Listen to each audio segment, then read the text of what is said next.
Kami mengkritisi kitab kalian karena kalian mengajak kami menyembah Tuhan kalian. Di Mazmur 86 ayat 9, bangsa-bangsa akan menyembah siapa? Yodepape. Matius 28 ayat 19 apa? Amanah agung. Kalian ngajak kami menyembah Yesus. Ya kan? Oke. Jadi Anda Nggak, Bapak ngajak nggak? Bapak tahu nggak Matius 28 19 itu? Nggak, akui dulu. Akui dulu. Saya mengerti pertanyaan saudara, tapi jadi di sini Anda sedang mengatakan bahwa Allah kalian tidak sama dengan dengan Yahweh. Nggak, gini ya, sebentar Bang Tristan. Akui dulu. Jangan bertanya dengan bertanya. Akui dulu. Bapak ini melaksanakan amanah agung. Matius 28 19. Iya apa enggak? Itu aja dulu. Iya apa enggak? Betul sekali. Ya sudah, boleh dong. Ketika Bapak ngasih kitab, ini loh kitab yang benar. Kami koreksi boleh kan? Boleh kan? Kalau tadi Anda mengatakan bahwa kami mengajak Anda untuk menyembah Yahweh. Ya. Apakah Anda merasa bahwa Allah tidak sama dengan Yahweh? Beda. Oh beda. Tuhan kami nggak istirahat, Tuhan kami nggak istirahat, nggak menyesal, Tuhan kami nggak turun ke bumi, nggak.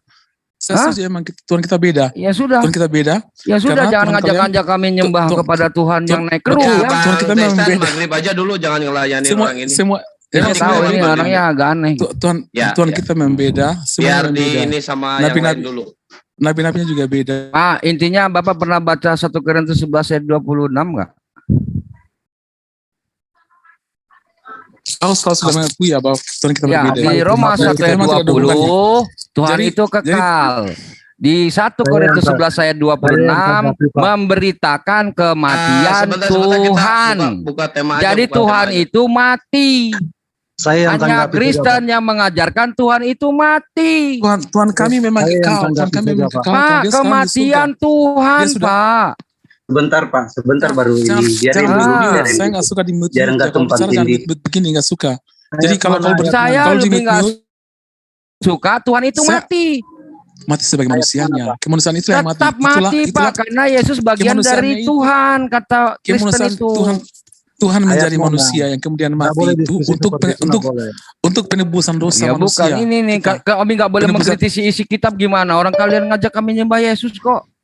Bapak ini berdusta loh, Pak Angga ini, Pak Rantai Perak. Saya dorong kamu sembah iblis, jangan sembah Yesus. Begitu. Ya, kalau manusia Tuhan harus menjadi manusia untuk menyelamatkan manusia. Ketika Tuhan menyelamatkan iblis, Tuhan harus jadi iblis gitu. Saya dorong kalian menyembah Yesus, jangan menyembah iblis. Jangan menyembah Yesus, menyembah iblis saja. Kenapa? Iya, saya dorong karena kamu bilang kami ingin kalian menyembah Yesus karena kami meluruskan, karena kalian mengangkat yang nyembah Yesus itu ngikut iblis malahan. Pemikiran yang menyesatkan. Makanya ini saja bukan nyembah Yesus kok. Yesus itu pengikut udah, biar ini kita buka tema aja lah. Kita buka tema aja. Ayo mau sholat dulu ya. Ini Angga ini kalau bisa dikarantinain ya. Jadi begini. Mengakui. Jadi begini Bang Tristan, ini kan ada Pak ini. Nggak usah kalian bilang saya. Nggak boleh. Dia berbeda waktu dengan Bang Tristan. Jadi Bang Tristan sholat aja dulu. Ini nanti diambil alih Bang Juma ya. Terus ini yang kawan-kawan dari kekristenan silakan mengajukan diri untuk diskusi sama Bang Juma. Kebetulan beliau ada nih. Kalau mau diskusi begini ya, saya kasih ini aja aja sama Bang Juma. Jangan sementara orang bicara dipotong-potong, apalagi suara saya, mic saya kecil, itu jadi sama seperti ceramah.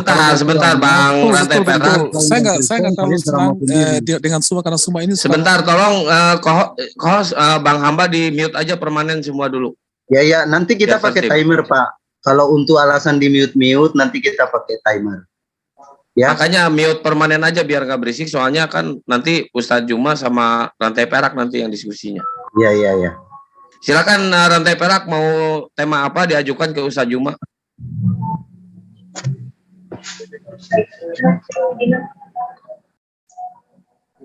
Mesias menurut pemahaman ala SWT dan ajaran kitab suci Kristen. Ya, gimana Ustadz Juma? Mesias judulnya. Tanya dulu ke Oke, baik. Kita ikut aja apa iramanya.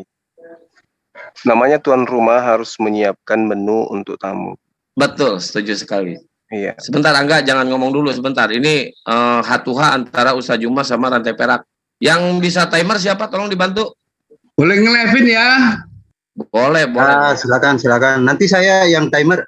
Angga itu ya, tenang aja dulu sambil ngopi ya, nyimak aja ya, Angga ya. Ini Pak Dedi saya juga izin live ya. Saya kesini bukan untuk nyimak sih sebenarnya. Aku juga izin ya. Oh ya, ini kan hak Tuhan nih. Habis dengan Rantai Perak bisa dengan Angga. Iya, atau mau ini duet. Dulu, Angga, ya. Mungkin ini, mau duet barangkali. Pak Dedi kalau mau duet juga boleh. Mau duet ya, Angga? Pak Dedi Aslandi, Pak Hamba on enggak? Dia enggak ini, enggak connect audio dia. Biar ada moderatornya. Oh, moderator. Siapa ya yang moderator? Lona Ana, nyimak? Oh, enggak biasa ya. Atau ya, gini, saya. Bisa moderator? Bisa. Saya? Iya. Bisa. Saya sedang di laboratorium, Afwan. Gimana? Jadi maksudnya nggak bisa atau gimana? Iya, sepertinya nggak bisa kalau mendadak. Ya. Karena saya ini sedang di laboratorium eksperimen. Oh, sebentar deh, kalau gitu saya telepon Bang Alwi aja ya. Bentar ya. Iya. Yang bisa moderator. Mohon maaf ya, mohon maaf. Insya Allah lain kali ini sebuah kehormatan untuk saya, Masya Allah. Oke. Tapi qadarullah sekarang belum bisa, Afwan. Saya nelpon ini juga ya. Bentar.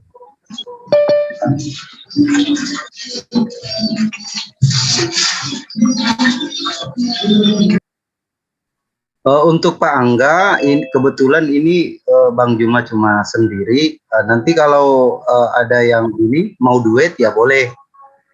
Jadi nanti lain waktu bolehlah. Atau setelah Pak Rantai Perak baru Anda ya, boleh ya Pak Angga ya.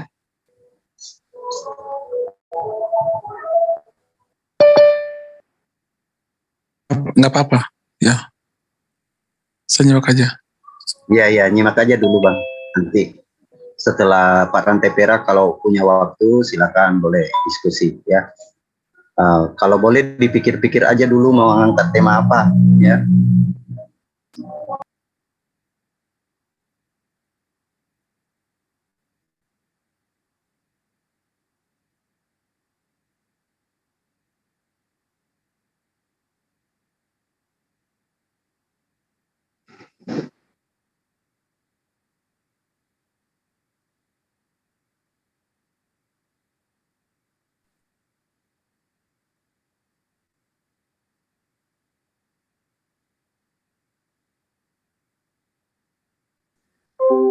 Yang raise hand diturunkan dulu dong.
Gimana? Ya, kita tunggu moderatornya dulu. Mungkin Bang Sapran lagi nyari. Atau kalau ada teman-teman yang bisa memoderatori, silakan mengajukan diri. Meskipun itu hanya untuk ini ya, nanti sebentar diambil alih kalau memang tidak mampu untuk melanjutkan ya, tidak bisa. Baik.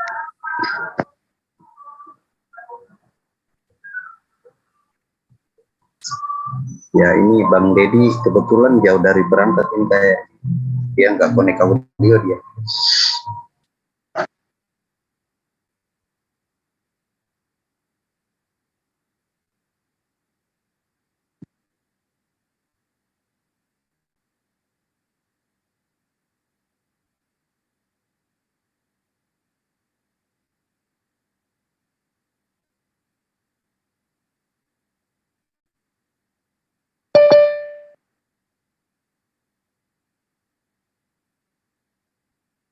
Itu kebetulan ada Josel masuk.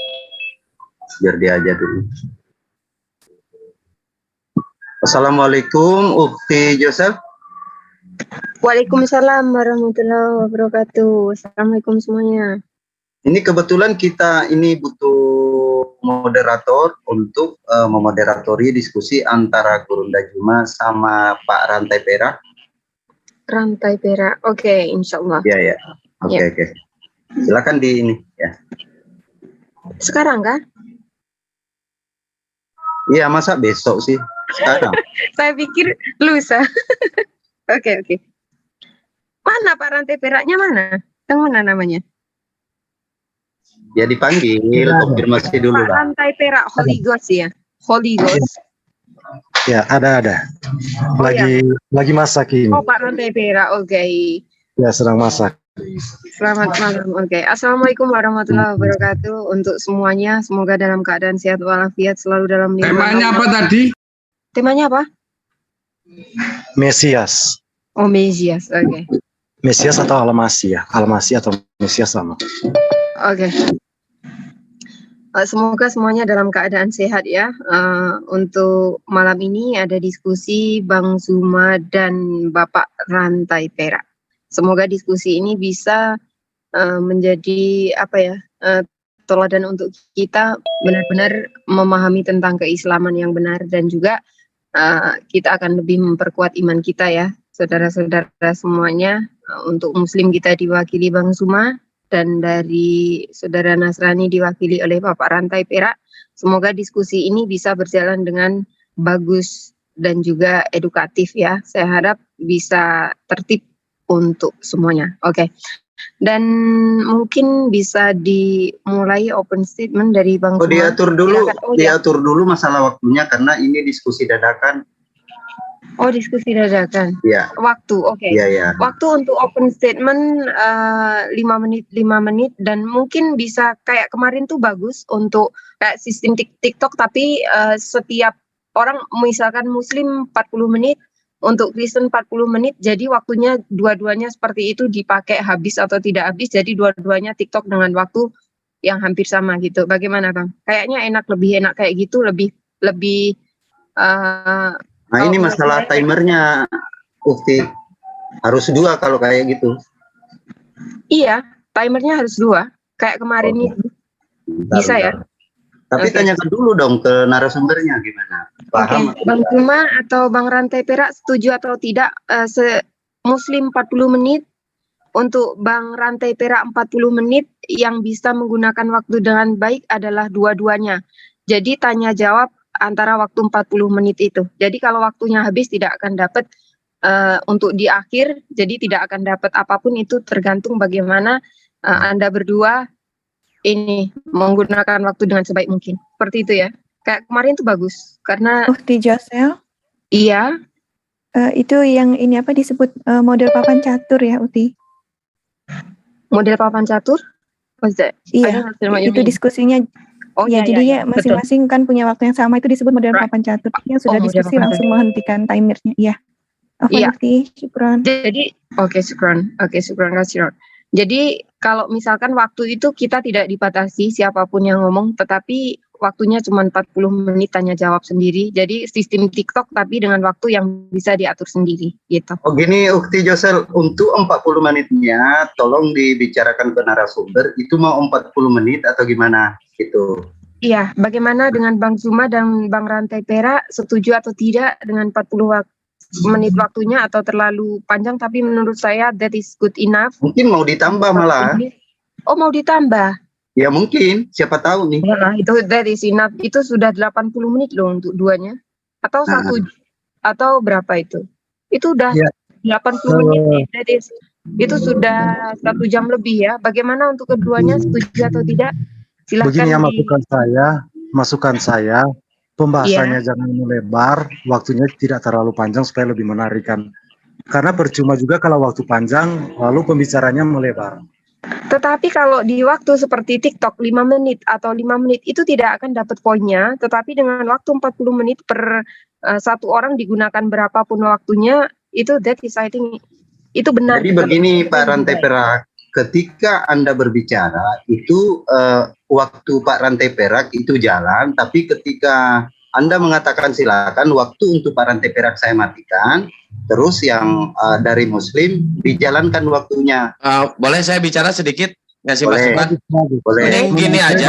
Mending gini aja. Kasih 40 menit buat penanya pertama Bang Rantai Perak ke Bang Juma. Nanti 40 menit kemudian Bang Juma bertanya ke Rantai Perak. Mending seperti itu aja. Nggak bisa Bang. Kalau seperti itu terlalu memanjang dan waktunya akan repot. Kalau 40 menit itu dijadikan tanya jawab berdua. Karena kemarin seperti itu sangat tertib sekali dan bagus sekali diskusinya. Karena memang sudah didiskusikan kemarin itu pernah seperti itu ya Bang Sang Hamba ya, Bang Ilyas ya. Itu sangat oke. Begini ya saya tanya ya. Jadi kalau misalnya saya terpakai 6 menit pertama, 6 menit itu dihitung sudah habis. Sisanya 34 menit untuk saya, begitu? Iya, betul. Oh iya, saya mengerti. Paham kan? Iya. Paham ya? Untuk Bang Rantai Perak? Oke. Jadi untuk ini sangat-sangat make sense sekali ya untuk waktu seperti itu. Kalau tidak nanti TikTok kan akan tidak memuaskan jawabannya dan kurang plong. Tapi kalau dengan cara seperti ini, that is more better. Jadi bagaimana dengan Bang Zuma? Setuju atau tidak? Saya ikut aja. Oke. Jadi mungkin untuk open statement-nya tidak masuk dalam 40 menit ya. Untuk 40 menit itu adalah tanya jawab dari dua narasumber. Oke. Mungkin bisa open statement-nya 5 menit ya, Bang Sang Hamba. Untuk dari masing-masing narasumber. That is okay or not? Bang Ilyas. Mana ini orangnya ya? Oke. Mungkin oke, untuk Kristen, untuk Muslim, that is okay. Thank you. Mungkin bisa dimulai untuk open statement-nya mulai dari Bang Zuma boleh ataupun Bang Rantai Perak boleh. Dengan hari ini temanya adalah Mesias atau Yesus Hamasiah. Oke, silakan dimulai. Boleh saya yang pertama? Oke, silakan. Oh ya, dimulai ya. Iya, silakan. Jadi gini, maaf sebelumnya. Jadi nanti kalau tanya jawab untuk kedua narasumber, kalau sudah selesai dengan kata silahkan. Jadi yang lain, yang satunya bisa menjawab. Kalau belum ada kata silahkan, jadi kodenya adalah silahkan ya. Nanti tanya jawabnya ya. Oke, silahkan. Ya, mengerti. Jadi karena judulnya Mesias, saya yang mengusulkannya. Judul ini Mesias. Kenapa saya sangat tertarik dengan judul Mesias? Karena memang keselamatan kita memang ada di dalam janji perjanjian lama tentang Mesias, yaitu tentang penebusan. Kalau kita berbicara semua agama ini memang berbicara tentang penyelamatan dari Allah. Makanya kalau kita membahas tentang penyelamatan, berarti kenapa harus ada penyelamatan? Alasannya kenapa harus ada penyelamatan? Karena ada terjadi pelanggaran di Taman Eden, sejak dari Taman Eden. Dari Taman Eden itu ketika manusia melanggar itu ketetapan Allah itu mereka menutupi ketelanjangan mereka, dikatakan mereka telanjang. Mereka menutupi ketelanjangan mereka dengan daun-daun. Tetapi itu tidak berkenan kepada Allah, maka Allah sendiri yang berinisiatif mencari. Allah memanggil, Adam, di mana kamu? Lalu Adam menjawab, aku takut ketika mendengar langkah kamu. Ketakutan ini muncul, awal ketakutan ini di Taman Eden. Awal kata takut. Jadi manusia ini untuk tidak boleh bertemu lagi dengan Allah karena manusia sudah terpisah dari Allah. Baru Tuhan melakukan inisiatifnya itu untuk menyelamatkan manusia, tidak langsung membinasakan, tapi memberikan bayangannya dulu, yaitu Tuhan memakaikan pakaian dengan cara untuk menutupi ketelanjangan Adam dan Hawa dengan cara mengorbankan hewan. Itu di Taman Eden. Kemudian itu sampai kepada Kain dan Habel itu, korban Habel diterima karena memang Habel mempersembahkan korban darah. Itu pasti ajaran dari orang tua Adam dan Hawa untuk menutupi dosa. Kita semua sadar kita orang berdosa. Bahkan Mazmur Daud berbicara sejak dari dalam kandungan dia dikandung oleh ibuku, dia dikandung dalam dosa. Itu terjadi terus sampai kepada kisah Abraham. Ketika Tuhan menguji Abraham, sebenarnya Tuhan sedang menggambarkan tipologi dari apa yang akan Tuhan kerjakan. Abraham sebagai bapak, Ishak sebagai anak, Tuhan memerintahkan untuk mengorbankan anaknya. Jadi seorang bapak mau mengorbankan anaknya itu atas perintah Tuhan. Tetapi yang terjadi bukan Ishak akhirnya yang dikorbankan, karena itu hanya bayangan. Tidak mungkin untuk Ishak yang jadi Mesias itu, karena Ishak bukan Mesias. Tetapi Mesias yang akan datang digambarkan dengan hewan. Makanya Tuhan yang menyediakan hewan itu juga gambaran Tuhan yang menyediakan tubuh itu. Ayatnya itu ada. Baru terus berlanjut sampai ke Nuh, terus berlanjut sampai ke orang Israel. Waktu orang Israel mengadakan Paskah pertama itu, ketika murka Allah mau turun kepada manusia itu di Mesir, itu kepada orang Mesir, semua anak-anak sulung akan mati. Itu caranya supaya rumah orang Israel itu tidak mati anak sulungnya. Mereka mengadakan Paskah pertama, itu korban juga yang dilakukan. Karena mereka ini sudah hidup dengan berhala selama di Mesir selama 400 tahun.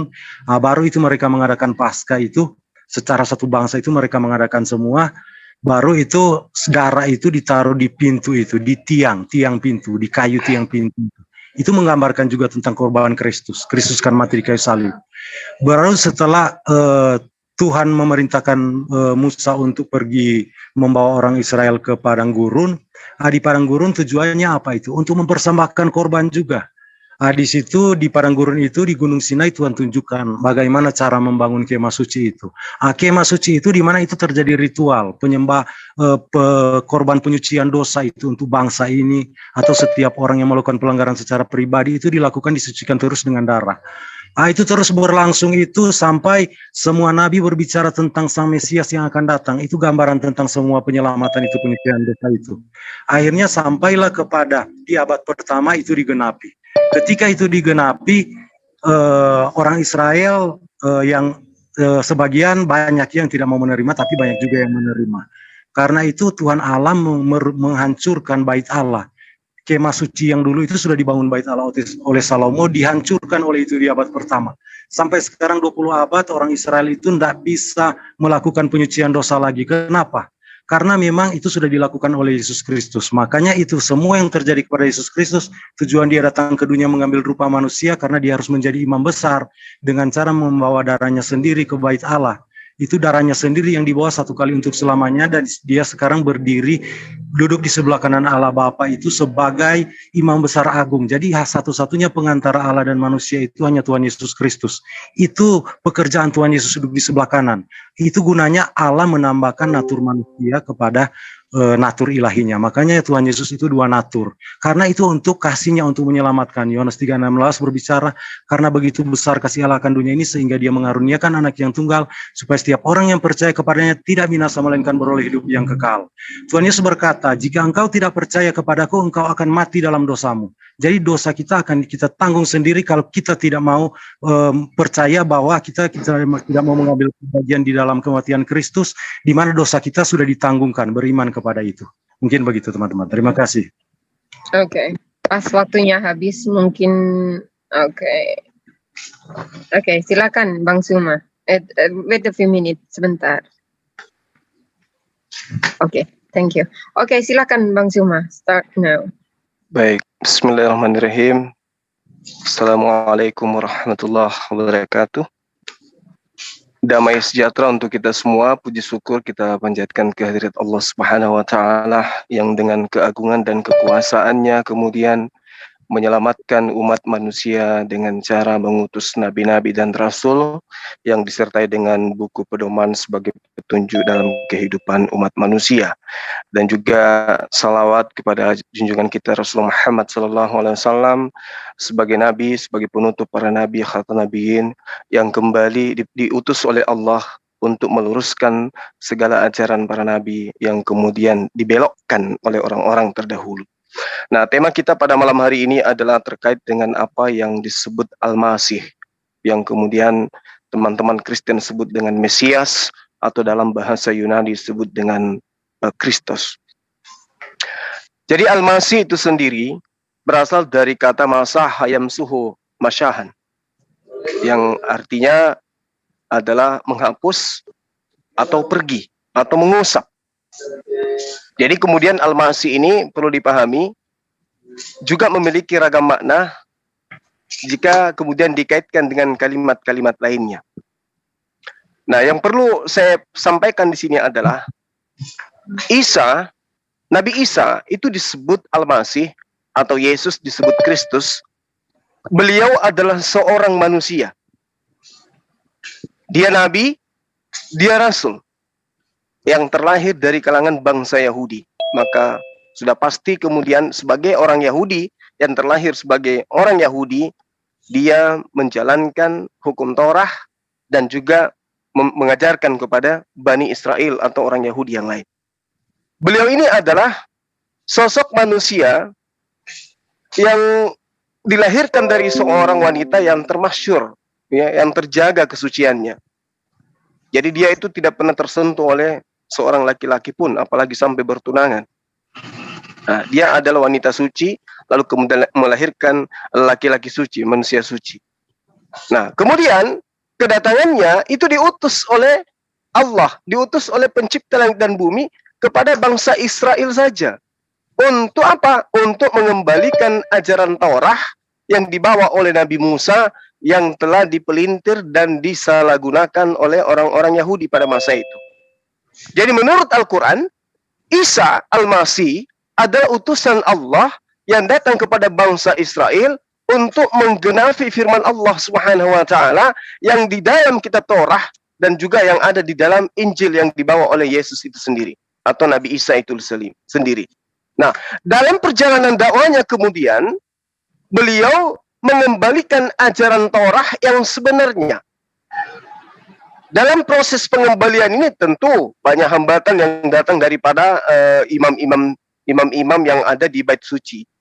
Orang-orang rabi-rabi Yahudi, ya, orang-orang Yahudi pasti menjadi penghalang-penghalang beliau untuk kembali mengajarkan orang-orang yang mana kedatangannya adalah untuk mengembalikan hukum Taurat yang sudah dirubah. Nah, para imam dan orang-orang Yahudi itu kemudian yang tidak senang dengan kedatangan Yesus menghasut gubernur Romawi yang mana kita kenal Pontius Pilatus, ya, untuk menghukum beliau, untuk menyalibkan beliau.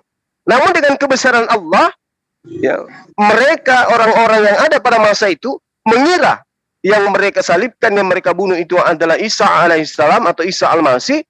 Padahal sesungguhnya yang disalibkan itu adalah orang yang menggantikan dia. Sebagaimana yang dituliskan bahwa orang fasik menjadi tebusan bagi orang-orang yang benar, orang yang beriman.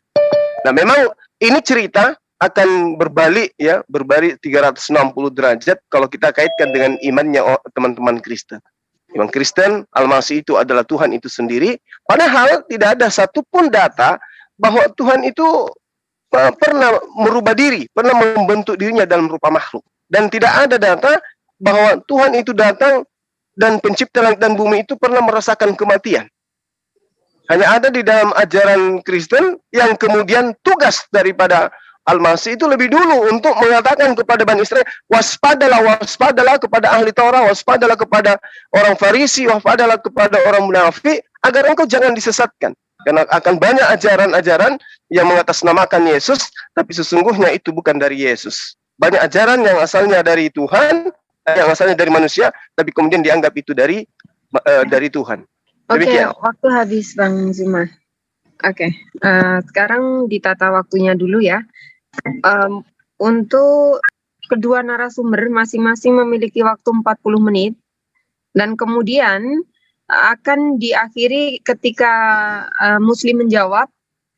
Bang Rantai Perak harus memberikan kata silahkan. Jadi kodenya adalah silahkan. Sebentar ya, nunggu timer. Gini, jadi untuk dua-duanya 40 menit. Oke, silahkan Bang Hamba Allah. Kok Hamba Allah? Bang Sang Hamba. I'm sorry. 40 menit berarti 80 menit semuanya ya?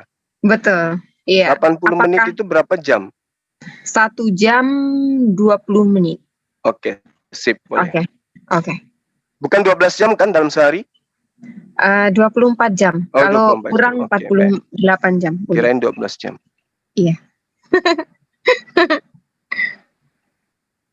Profesor, maaf ya. Saya teringat sesuatu lucu. Sebentar ya, nunggu timer dulu ya. Wait a few moment. Oke. Mungkin bisa dimulai dari Bang Zuma dulu atau Bang Rantai Perak terlebih dahulu.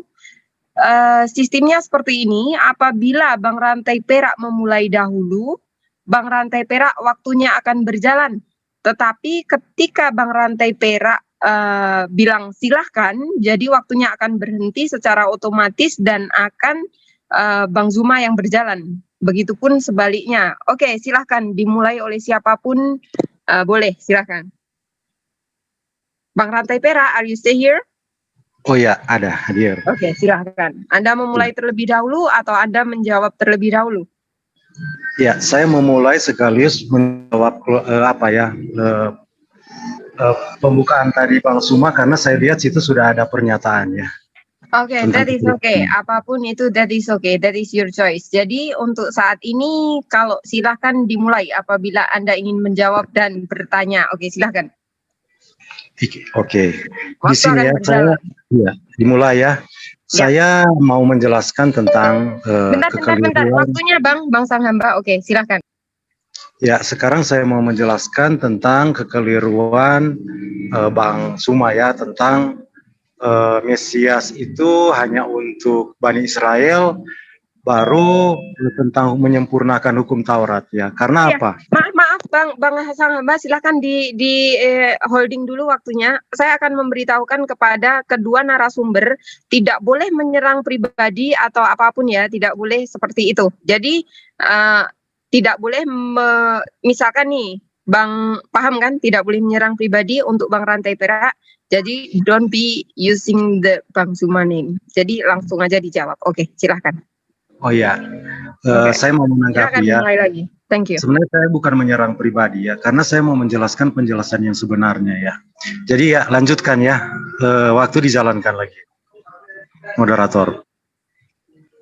Nah ya, begini ya. Tadi saya mendengar karena mengklaim Mesias hanya untuk Israel, kedua datang untuk menyempurnakan Taurat yang sudah di mungkin saya sudah kurang jelas mendengar tadi. Nah, ini yang saya ingin jelaskan ya.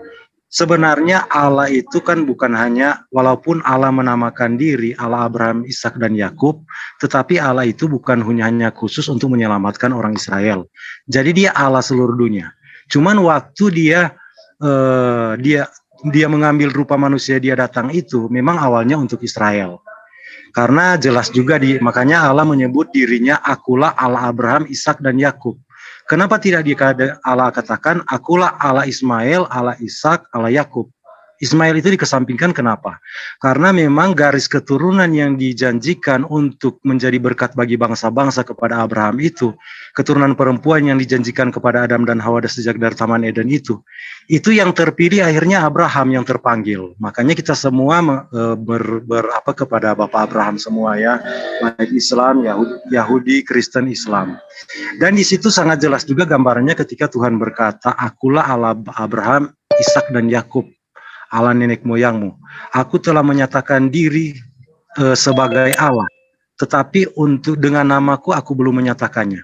Jadi Tuhan yang benar-benar menyatakan, dia belum menyatakan siapa namanya yang akan menjadi juru selamat dunia.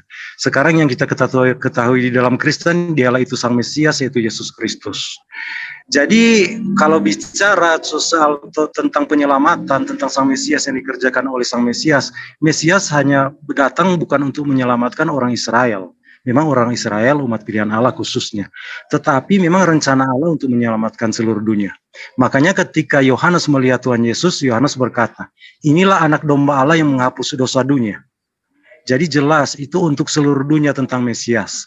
Begitu juga kita lihat buktinya sangat jelas ketika hari Pentakosta, di mana janji tentang Roh Kudus yang dijanjikan oleh Tuhan akan turun kepada murid-muridnya sebelum mereka melakukan penginjilan. Karena Tuhan Yesus berpesan, kalian harus tinggal di Yerusalem sampai kamu diperlengkapi. Itu untuk menginjil ke segala bangsa.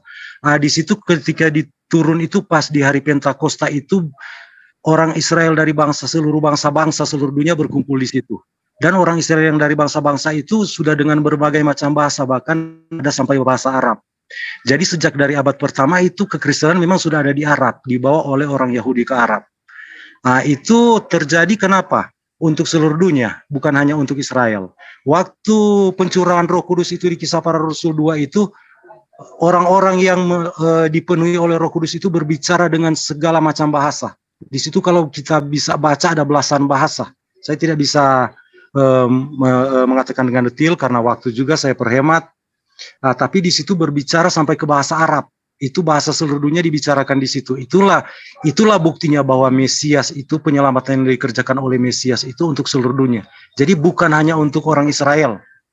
Jadi itu poinnya ya. Jadi kalau menganggap Allah itu hanya khusus Israel itu salah sekali. Apalagi penyelamatan yang dilakukan oleh Mesias hanya khusus orang Israel itu salah sekali. Karena buktinya juga Injil menyebar langsung ke seluruh dunia dengan berbagai macam bahasa. Dimulai oleh siapa? Roh Kudus. Roh Kudus yang mengaruniakan berbagai macam bahasa kepada mereka. Berbeda dengan satu agama, kalau hanya khusus Israel pasti hanya menggunakan bahasa orang Israel, tetapi ini tidak. Baru kedua, tentang menyempurnakan hukum Taurat yang saya dengar tadi ya. Tuhan Yesus datang itu, Sang Mesias itu datang hanya untuk menyempurnakan hukum Taurat. Sebenarnya itu sangat sangat keliru sekali. Karena Tuhan sendiri sudah berjanji ya di Yeremia pasal 31 ayat 31 sampai 34. Ini kalau saya bertanya ya, kalau saya mau bacakan ayat ini waktunya tetap jalan atau di apa dulu? Di pause dulu. Dibaca aja Bang. Saya tahu, saya kebetulan hafal ayat itu. Silakan. Oh iya, saya bacakan. Maksudnya ya. Waktunya gimana? Oke, waktu berjalan. Silakan. Karena inti dari data Yeremia itu aja. Oh iya, oke. Itu saya bacakan langsung saja ya, tidak apa-apa ya. Memang karena waktu saya sendiri kan yang terpakai. Jadi karena saya sedang masak ini, saya tidak siap data, tapi saya akan bawa ke Yeremia ya. Yeremia 31, karena ini berbicara kan katanya Tuhan Yesus hanya untuk menyempurnakan hukum Taurat ya. Dan ini juga menyangkut tentang pembatalan hukum Taurat. Jadi sangat cocok kalau saya bacakan tentang hal ini ya. Yeremia 31 ayat 31 ya. Yeremia 31 ayat 31. Saya bacakan ya. Sesungguhnya akan datang waktunya, demikian firman Tuhan. Aku akan mengadakan perjanjian baru, garis bawahi ya. Aku akan mengadakan perjanjian baru.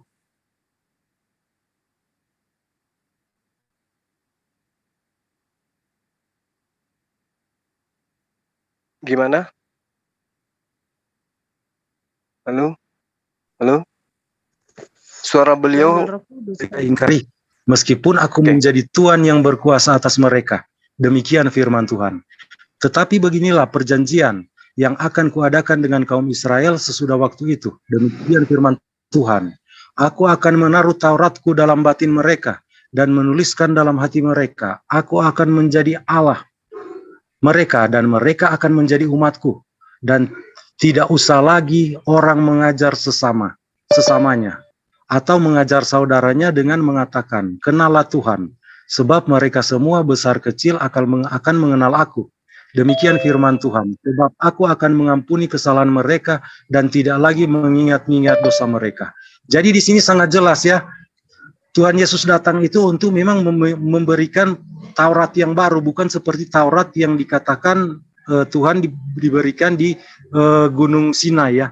Karena sini Tuhan sendiri yang berbicara di perjanjian lama di 7 abad sebelum kedatangan Sang Mesias. Bahwa di sini dikatakan, akan datang waktunya, Tuhan akan mengadakan perjanjian baru. Bukan perjanjian yang seperti yang Tuhan adakan dengan nenek moyang orang Israel. Itu di Gunung Sinai, itu perjanjian Taurat yang tertulis di dalam loh-loh batu itu. Kalau di dalam perjanjian baru itu di loh-loh hati. Karena yang Tuhan inginkan bukan seperti yang dipikirkan oleh orang Israel, bahwa mereka melakukan ABCD itu sudah berkenan kepada Tuhan. Tetapi Tuhan lebih menilai ke hati, jadi lebih ke batin. Untuk mengasihi Tuhan dan sesama itu lebih ke batin, bukan ke peraturan melakukan ini itu. Tetapi memang ritual penebusan harus dilakukan, karena itu bayangan tentang Mesias. Karena kita itu manusia berdosa, kita tidak bisa untuk benar, kita itu pendusta kalau kita mengatakan kita benar, itu jelas itu. Bahwa tidak ada orang yang salah di muka bumi ini. Makanya dikatakan di sini, Tuhan akan menaruh Taurat di dalam batin. Orang Israel salah menanggapi ini. Mereka berpikir mereka melakukan ritual ini, mempersembahkan korban, itu sudah salah, sudah benar. Padahal bagi Tuhan Yesus, bagi Allah itu yang penting itu hati kamu mengasihi Tuhan. Tetapi Tuhan tahu, karena mereka sudah ingkari itu, maka Tuhan akan memberikan perjanjian yang baru langsung di hati mereka. Jadi kadang di situ di ayat 34 di akhirnya dikatakan Tuhan akan mengampuni dosa mereka. Caranya bagaimana untuk mengampuni dosa? Dengan darah. Makanya di situ artinya Tuhan akan menggenapi apa yang dijanjikan oleh Tuhan di dalam perjanjian lama tentang Sang Mesias. Makanya ketika Tuhan Yesus berbicara di Bait Allah, dia diberikan kitab Yesaya, Tuhan Yesus membacakan tentang tahun rahmat Tuhan. Roh Tuhan akan ada padanya. Baru dia katakan hari ini nas ini telah digenapi. Nah, itulah penggenapan tentang Sang Mesias. Dia mengaku dirinya Mesias. Di situ terjadi kekacauan. Jadi mungkin itu dulu saya membahas tentang 2 hal tadi, tentang Yesus hanya untuk orang Israel dan untuk menggenapi hukum Taurat. Sebenarnya itu tidak untuk menyempurnakan lagi hukum Taurat, kata tuduhan yang dirusak itu tidak benar. Karena waktu zaman Tuhan Yesus juga, Tuhan Yesus mengutip dari hukum Taurat, tetapi Tuhan Yesus tidak pernah mengatakan hukum Taurat itu sudah dirubah. Bahkan Tuhan Yesus berkata, semua yang tertulis tentang aku di dalam kitab suci, kitab Nabi Taurat Musa, kitab Nabi-Nabi, dan kitab Mazmur harus digenapi kepada diriku, semua yang tertulis tentang dia. Jadi itu Tuhan Yesus tidak pernah berkata bahwa itu sudah dirubah. Bahkan sejarah pun menyatakan demikian. Narasinya tetap sama. Semua kitab yang dikatakan ada perbedaan sedikit penulisan itu benar, karena Alkitab tidak gedebuk dari langit, tetapi itu memang ditulis oleh orang-orang dan itu terus menarasikan tentang Sang Mesias yang akan datang juru selamat. Semua nabi bersaksi tentang Yesus Kristus. Jadi kalau dikatakan Mesias, Tuhan Yesus hanya datang untuk membenarkan apa yang dirubah di hukum Taurat, itu tidak benar sama sekali. Karena hukum Taurat tetap sama, bahkan sesuai dengan sejarah. Jadi kita juga melihat kebenaran dengan sejarah itu tidak bisa dipisahkan. Kebenaran tentang keselamatan dan sejarah itu tidak bisa dipisahkan. Kecuali bisa mengatakan hukum Taurat sudah dirubah-rubah, orang yang mengatakan itu harus membawa bukti. Karena kalau tidak membawa bukti berarti itu suatu fitnah. Jadi mungkin begitu dulu kedua hal itu yang saya luruskan. Intinya Tuhan Yesus datang, karya Allah yang dilakukan kepada Tuhan Yesus untuk seluruh dunia. Jadi Tuhan Yesus bukan hanya untuk menyelamatkan orang Israel penebusan itu. Kedua, tidak ada cerita hukum Taurat itu sudah dirubah-rubah, dirusak atau diapa, tidak ada. Karena Tuhan Yesus pun tidak pernah menyinggung tentang hukum Taurat sudah dirubah, malahan mengukuhkan hukum Taurat. Semua yang tertulis tentang dia harus digenapi. Mungkin kedua poin itu yang saya jawab. Terima kasih. Oke, waktu saya ya dijalankan. Terima kasih atas paparan Saudara Rantai Perak ya. Jadi kalau Yesus itu yang dikatakan Kristus, yang kami katakan Al-Masih, itu diperuntukkan untuk seluruh umat manusia, maka sudah pasti seruannya ketika dia mengajarkan tentang inti ajarannya, itu menyeru kepada seluruh umat manusia. Faktanya, ketika ada orang di luar daripada Bani Israel, Yesus kemudian mengatakan itu tidak pantas kemudian memberi sesuatu, ya, memberi roti kepada mohon maaf, kepada anjing. Bahkan sekiranya Yesus itu diutus untuk seluruh manusia, maka Matius 10 nomor 5 itu tidak perlu ada. Aku diutus hanya kepada domba-domba yang hilang dari Bani Israel. Berarti hanya untuk Bani Israel saja. Kemudian, ya, ketika ada seorang perempuan di dalam Matius 15 nomor 24 sampai 26 memohon pertolongan kepada Yesus, apa yang dijawab oleh Yesus? Tidak patut mengambil roti yang disediakan kepada anak-anak Yahudi dan kemudian dilemparkan kepada anjing. Mohon maaf. Itu yang diterangkan. Jadi Yesus itu tidak diperuntukkan untuk non-Yahudi. Ini yang perlu dipahami, yang tertulis ini yang perlu dipahami. Kemudian ketika saudara mengatakan bahwa Ismail itu tidak ditorehkan di dalam kitabnya Bani Israel, tentu saja.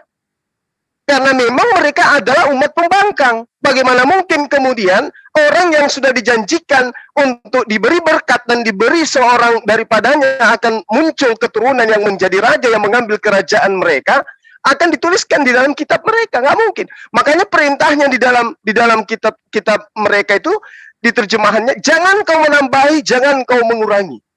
Nah, sekarang mari kita olah.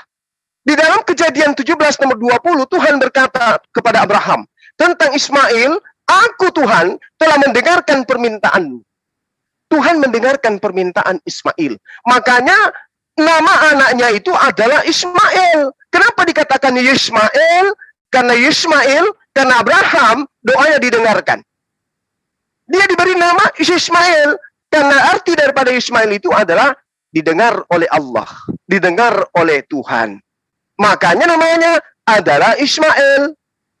Ya, jadi kata Tuhan di dalam Kejadian 17 nomor 20 tentang Ismail, aku Tuhan telah mendengarkan permintaanmu. Ia akan kuberkati, kubuat beranak cucu dan sangat banyak. Ia akan memperanakkan 12 raja dan aku akan membuatnya menjadi bangsa yang besar. Kejadian 21 nomor 13.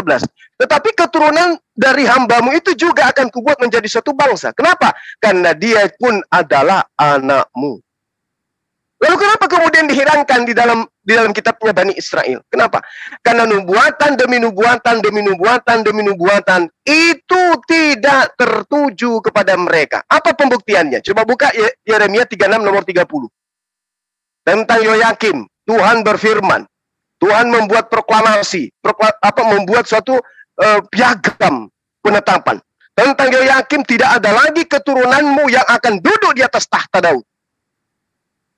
Mayatmu akan kering di pinggir jalan, ya, tanpa ada yang mengurusi. Itu janji Allah. Sementara Yesus ini adalah keturunan Yoyakim. Jadi Yesus tidak punya kredibel untuk duduk duduk di atas tahta. Lalu kemudian ketika Anda mengatakan, oh Injil itu harus disebarkan. Injil yang mana yang harus disebarkan? Dan apa muatan Injilnya yang harus disebarkan? Bukankah pengajaran Injil yang dikatakan di dalam kitab Matius dan juga Lukas ketika Yesus itu berputar-putar di Galilea, dia mengajarkan tentang apa? Tentang kerajaan Allah, tentang Injil yang menceritakan tentang kerajaan, bukan menceritakan tentang Yesus. Sementara Injil yang Anda maksud Injil itu syarat dengan cerita-cerita tentang Yesus yang dihasilkan dari hasil penyelidikan. Ya, sementara Yesus di dalam Matius 28 itu hanya mengatakan beritakanlah Injil, ya, beritakanlah Injil kepada seluruh bangsa muridku. Seluruh bangsa muridnya, bukan kepada bangsa-bangsa manusia, tidak, tapi semua bangsa muridku. Jadikanlah semua bangsa muridku. Bukan maksudnya adalah bangsa Indonesia, bangsa Cina, bangsa Thailand, bukan. Karena bangsa-bangsa pada masa itu belum ada. Bangsa-bangsa yang ada pada masa itu adalah suku-suku. Sampaikanlah, beritakanlah Injil kepada seluruh bangsa muridku. Jadi hanya kepada ke-12 murid. Sebagaimana pengakuannya di dalam Matius yang tadi. Aku diutus hanya kepada domba-domba yang hilang dari Bani Israel. Nah, lalu kemudian ketika Anda berbicara mengenai Yeremia 31 nomor 31 sampai 34. Sahabatku, tolong Anda cermati dengan baik. Sesungguhnya akan datang waktunya, demikianlah firman Tuhan, aku akan mengadakan perjanjian baru dengan kaum Israel dan kaum Yehuda. aku akan melakukan perjanjian baru. Bukan seperti perjanjian yang kuadakan dengan nenek moyang mereka. Apa perjanjian yang dibuat dengan nenek moyang mereka? Adalah mengeluarkan nenek moyang mereka dari tanah Mesir, lalu membawa mereka ke tanah perjanjian, namun mereka ingkari tentang ketuhanannya. Itu data nomor 32. Aku akan membuat perjanjian baru, bukan perjanjian lama. Perjanjian lamanya adalah Allah berjanji membebaskan Bani Israel dari perbudakan Mesir. Itu janji lama. Janji barunya, itu apa? Baca nomor 33. Tetapi beginilah perjanjian yang kuadakan dengan kaum Israel sesudah waktu itu. Nah, berarti masuk ke dalam perjanjian baru. Apa itu? Demikianlah firman Tuhan. Aku akan menaruh Tauratku dalam batin mereka dan menuliskan dalam hati mereka. Maka aku akan menjadi Tuhan mereka dan mereka menjadi umatku. Perjanjian barunya apa? Aku akan memasukkan hukum Taurat ke dalam batin setiap Bani Israel. Lalu kemana perjanjian baru milik Kristen? Tidak punya tempat.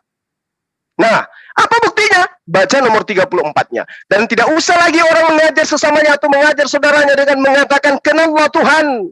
Sebab mereka semua besar kecil akan mengenal aku. Demikianlah firman Tuhan. Sebab aku akan mengampuni kesalahan mereka dan tidak lagi mengingat-ingat dosa mereka. Jadi kalau ada Tuhan datang mati di tiang salib untuk menebus dosa, itu udah ketolak, itu ketepis dengan pernyataan Yeremia 33 nomor 34. Padahal ini adalah data pamungkas yang saya punya sebenarnya. Jadi nomor 33 jelas dikatakan bahwa perjanjian baru Allah dengan Bani Israel adalah memasukkan hukum Taurat ke dalam batin setiap Bani Israel. Catat.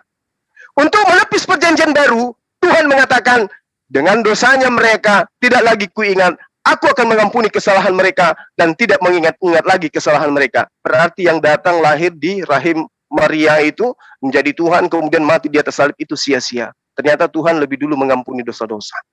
Saya kira itu sementara, silakan. Oke, silakan Bang Rantai Perak. Apakah masih di sini? Ya, Bang masih Rantai Perak. Oke. Semangat. Silahkan. Ya, saya lanjutkan ya. Saya mau merespons, saya akan bertanya ya, karena ini kan TikTok. Tapi sebelum saya bertanya, saya mau menanggapi dulu pernyataan yang sudah dikatakan oleh Bang Suma ya. Jadi saya mulai saja ya.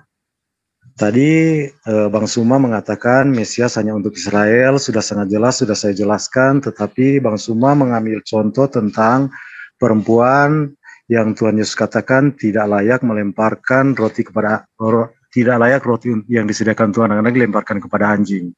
Padahal sebenarnya kalau kita melihat situ, justru itu ibu itu adalah orang yang beriman.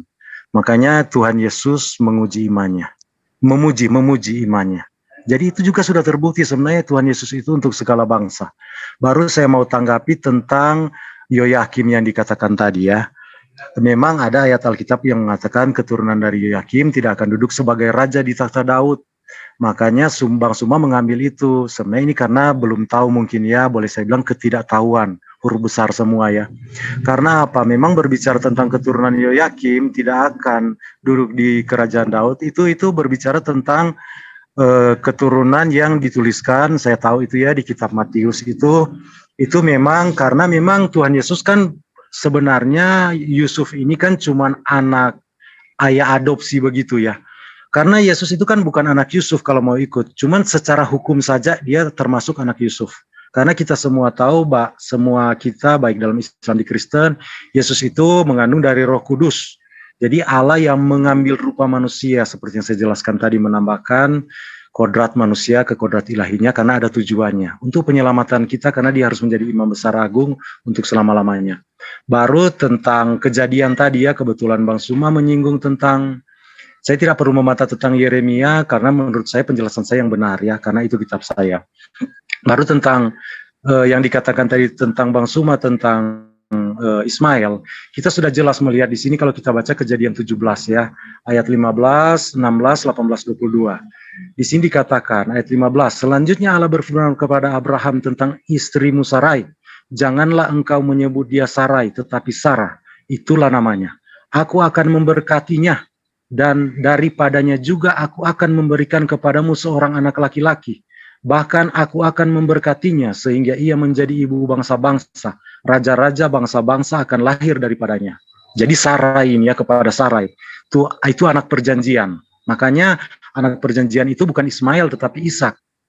Di ayat 18 dikatakan, dan Abraham berkata kepada Allah, sekiranya Ismail diperkenankan hidup di hadapanmu. Karena bagaimanapun juga Abraham pasti akan sangat mencintai Ismail. Karena walaupun anaknya lewat gundik tetapi itu anaknya. Dia sudah tua, dia anaknya, belum ada yang lain. Tuhan akhirnya mengadakan perjanjian dengan anak yang harus dilahirkan dengan Sarah istri sah, bukan dari gundik. Di ayat 19 dikatakan, tetapi Allah berfirman, tidak. Saya ulangi ya. Ketika Abraham berkata, dan Abraham berkata kepada Allah, sekiranya Ismail diperkenankan hidup di hadapanmu. Ayat 19, tetapi Allah berkata, tidak. Saya bacakan lagi ya.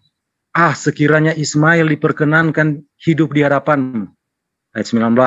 Tetapi Allah berkata, tidak. Melainkan istrimu Sarah yang akan melahirkan anak laki-laki bagimu. Dan engkau akan menamai dia Ishak. Dan aku akan mengadakan perjanjianku dengan dia menjadi perjanjian yang kekal untuk keturunannya. Jadi perjanjian ini perjanjian yang kekal.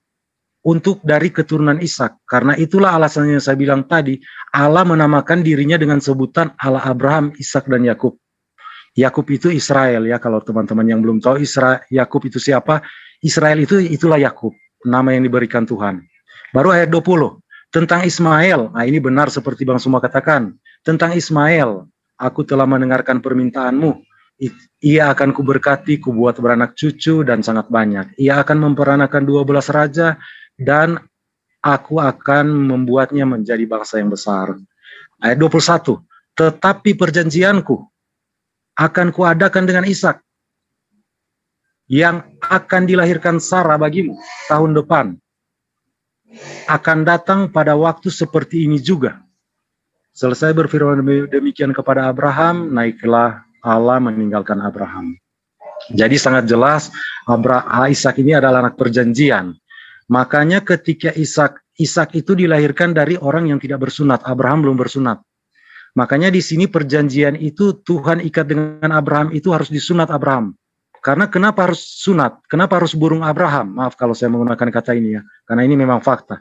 Kenapa harus burung Abraham? Karena Mesias harus dari Bani Abraham. Mesias yang dijanjikan di Taman Eden itu, keturunan perempuan itu akhirnya terpilih Abraham. Mesias harus dari keturunan Abraham. Makanya Mesias itu dikatakan anak Abraham, anak Daud. Tentang anak Daud tadi ya, sebenarnya Bang Suma tidak mengerti karena itu di Matius. Tetapi itu silsilah Yusuf. Kita harus melihat silsilah Lukas tentang Maria. Jadi itu yang Bang Suma tidak ketahui. Tapi tetap dua-duanya Tuhan ambil. Supaya tidak ada yang komplain lagi. Dari dua garis. Bahkan Maria itu keturunannya itu memang sudah dari Salomo, sudah dari saudaranya Salomo itu sudah saling berhubungan, itu sudah terhubung begitu dalam keturunan. Jadi itu sudah sangat sah Mesias itu. Memang saya tahu penyangkalan tentang satu hal ini untuk mencari alasan karena untuk menyangkal bahwa Mesias adalah anak Daud sang Mesias. Yesus adalah sang Mesias anak Daud. Itu intinya ya yang mau dibantah sebenarnya. Tapi saya tidak masalah itu karena memang ajaran kita sudah berbeda. Tetapi saya sudah sangat tegaskan di sini bahwa perjanjian itu dengan Ishak. Makanya kenapa harus burung Abraham saya bilang. Karena dari benih Abraham, Yesus dikatakan sang Mesias itu benih Abraham. Makanya bukan jari yang dipotong, bukan telinga. Dan kenapa harus juga bukan kuku yang dipotong. Kenapa harus kulit burung. Itu juga karena perjanjian darah. Jadi sunat itu cuma perjanjian yang Tuhan ikat. Itu cuma meterai. Seperti kalau kita sekarang kertas meterai itu 6.000 tanpa isinya percuma. Jadi sunat itu percuma. Itu cuma meterai. Tetapi isi meterai itu apa? Anak perjanjian ini. Anak perjanjian ini apa? Tentang yang Tuhan katakan kepada Abraham. Oleh keturunanmu semua bangsa akan diberkati. Itu keturunanmu tidak dikatakan banyak. Tetapi satu tunggal. Dalam bahasa aslinya tunggal, oleh keturunanmu semua bangsa akan diberkati. Makanya kita seluruh dunia sekarang diberkati, kita bisa hidup bukan dalam kekacauan, dikacaukan oleh iblis, karena kita semua diberkati. Orang baik dan orang jahat tetap mendapat matahari yang sama. Itu karena Tuhan Yesus semua. Padahal manusia berdosa harusnya sudah dibinasakan sejak dari Taman Eden. Tetapi kita tetap bertahan, kita tetap Tuhan memberikan berkat kepada orang yang baik dan yang jahat. Semua itu karena Tuhan Yesus semua. Sudah dijanjikan dan sudah digenapi. Mungkin begitu teman-teman. Intinya memang Mesias itu harus dari keturunan Abraham, Ishak dan Yakub garisnya. Makanya Allah menamakan dirinya Allah Abraham, Ishak dan Yakub. Mungkin itu. Terima kasih. Oke, silahkan Bang Zuma waktunya. Untuk Bang Rantai Perak mungkin bisa digunakan waktu sebaik mungkin untuk pertanyaan ataupun pernyataan, jangan diulang-ulang supaya hemat waktu. Oke, silakan Bang Zuma. Iya. Jadi kalau dikatakan yang dikorbankan itu Ishak oleh karena data, tidak. Sesungguhnya hanyalah Ishak. Nah, ini perlu kita curigai. Kenapa perlu dicurigai? Satu, kitab Nabi Musa yang tertera di dalam kitab Kejadian ini adalah kitab yang dihasilkan dari kaum Tegar Tengkuk. Nabi Musa mengatakan, sedangkan aku masih hidup, engkau sudah memperlihatkan pembangkanganmu kepada aku. Apalagi nanti setelah aku mati. Nah, sekarang, kita yang hidup di era globalisasi sekarang, era modernisasi saat sekarang, era digital saat sekarang. Adakah yang bisa membuktikan Musa memiliki asisten untuk meneruskan Torahnya, untuk menjaga kitab Kejadiannya, agar tidak tercemarkan oleh bangsa Tegar Tengkuk, agar tidak kemudian Ismail yang menjadi anak tunggal di sana? Adakah Kristen, Yahudi, ataupun apapun agamanya tidak akan pernah bisa menunjukkan itu? Seketika kitab Septuaginta muncul setelah ada instruksi dari salah satu kaisaran di tahun 3 sebelum Masehi untuk diterjemahkan ke dalam bahasa-bahasa, khususnya ke bahasa Septuaginta. Apa ada jaminan yang diterima Musa bunyinya kayak begitu? Tidak ada sama sekali. Apakah ada keraguan bahwa itu sudah dirubah? 100% saya katakan ya. Musa nyata di tengah-tengah mereka, memberikan mukjizat, menjalankan mukjizat, membebaskan mereka dari hukum Torah. Apakah mereka taat kepada Musa? Tidak. Bahkan membuat Tuhan tandingan dari emas berbentuk lembu. Betul? Yes. Kalau Musa, orangnya Torah, yang membawa kitab Torah, ditolak mati-matian, dibuli mati-matian. Bagaimana dengan kitabnya? Musanya aja dibuli, gimana kitabnya? Tapi tidak perlu khawatir, kebenaran itu akan terungkap. Ketika dikatakan bahwa ambil anakmu yang tunggal, anak tunggalnya siapa yang diminta? Anak tunggalnya Sarah atau anak tunggalnya Abraham? Logika kita harus main nih, karena ini berbicara mengenai data yang sudah 4.000 tahun yang silam kurang lebih. Harus main logika sekarang. Ketika diperintahkan ambil anakmu yang tunggal, siapa sih anak yang tunggalnya Abraham? Lalu kenapa namanya Ismail? Tuhan mendengarkan doanya. Kenapa harus Tuhan mendengarkan doanya? Doa apa yang diminta? Abraham minta emas, Abraham minta bini, Abraham minta tanah. No, Abraham minta anak. Anak yang diminta disebut Ismail. Tuhan mendengarkan engkau. Ambil anakmu yang tunggal. Apakah Abraham nggak ngerti nih? Anak tunggal saya yang mana ya? Sampai harus ada penambahan kata, yaitu Ishak. Lalu kemudian, saya tidak mau melainkan Ishak. Tapi faktanya, dalilnya nggak bisa disembunyikan. Tentang permintaanmu, aku telah mendengarkannya. Aku akan memberkati. Ku buat beranak cucu dan seterusnya. Baca kitab Kejadian 17 yang masih tersisa. Di situ Abraham dijanjikan seabrek perjanjian-perjanjian. Bapak seluruh bangsa, menjadi bangsa yang besar, beranak cucu yang banyak. Namanya akan diberkati di seluruh dunia dan seterusnya. Anak mana yang membuat bapaknya ini janji-janji Allah tergenapin? Ishak atau Ismail? Ismail, Pak. Ketika dikatakan engkau akan beranak cucu yang banyak, anakmu akan seperti pasir di pantai, bintang di atas langit. Siapa yang membuktikan itu kemudian? Ishak atau Ismail? Ismail, Pak. Alamu akan menjadi raja-raja. Yang membuktikan siapa? Ishak atau Ismail? Ismail, Pak. Namamu akan diberkati sepanjang masa. Yang membuktikan itu Ishak apa Ismail? Ismail, Pak. Bayangkan.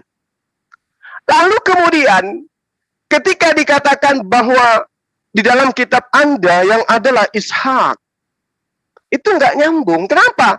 Karena yang tinggal di Hebron itu adalah Ishak bersama dengan Sarah. Yang tinggal di Beersheba itu adalah Ismail bersama dengan Hagar. Pertanyaannya, di manakah Abraham menghabiskan usianya? Di Hebron atau di Beersheba?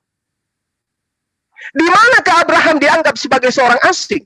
Di Beersheba atau di Hebron? Ternyata ketika Sarah meninggal, Abraham datang ke Hebron, membelikan tanah sebagai orang asing untuk memakamkan istrinya Sarah. Di tempat kediaman Sarah, Abraham adalah orang asing. Sementara diceritakan, di Beersheba lah Abraham kemudian pergi. Di tempat Hagar dan Ismail diusir. Gurun Beersheba. Berarti kalau Abraham meninggal si Sarah, dianggap orang asing, si Abraham ini kemana aja? Kok tempat tinggalnya Hagar dianggap apa? Sarah dianggap orang asing dia. Ternyata ketika Sarah menghabiskan waktunya, Abraham bersama dengan istrinya yang tercinta, Hagar. Itu fakta. Baca kitab Kejadian. Kejadian 22, Kejadian 21, Kejadian 23, Kejadian 26. Itu jelas Abraham dianggap sebagai orang asing di Hebron. Tempat kediaman Sarah. Kedua, ketika ada perintah perjanjian kekal, siapa manusia yang pertama disunat selain Abraham? Ishak? No. Lalu siapa? Ismail. Jadi endingnya kemudian adalah bahwa apa yang ditorehkan keturunan Abraham tentang Al-Masih, itulah yang benar. Al-Masih bukan Tuhan. Al-Masih hanya Nabi. Al-Masih hanya Rasul. Dia utusan Tuhan, dia wakil Tuhan yang dikhususkan kepada Bani Israel sebagai pertanda. Diberi tanda-tanda kenabian, diberi mujizat kenabian, diberi kekuatan, diberi tanda-tanda bahwa dia adalah wakil Tuhan untuk Bani Israel. Apa poin penguatnya? Matius 10 nomor 5 sampai nomor 6. Ke-12 murid diutus oleh Yesus. Ke-12 murid diutus oleh Yesus. Dan beliau berpesan kepada ke-12 murid itu, janganlah kamu menyimpang ke jalan bangsa lain atau masuk ke dalam kota orang Samaria. Illa kecuali melainkan pergilah kepada domba-domba yang hilang dari umat Israel.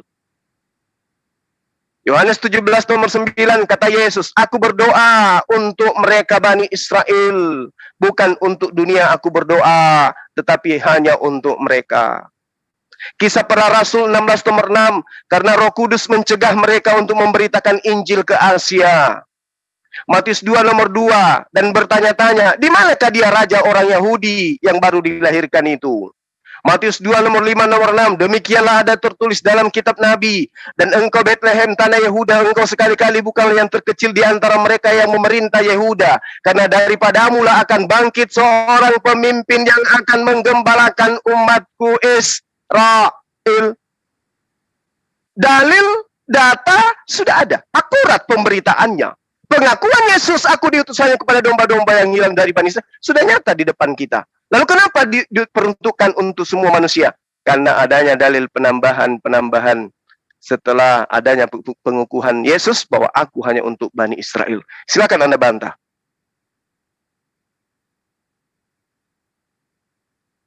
Oke, Bang Rantai Perak. Oke, silakan Bang Rantai Perak. Apakah masih stay di sini?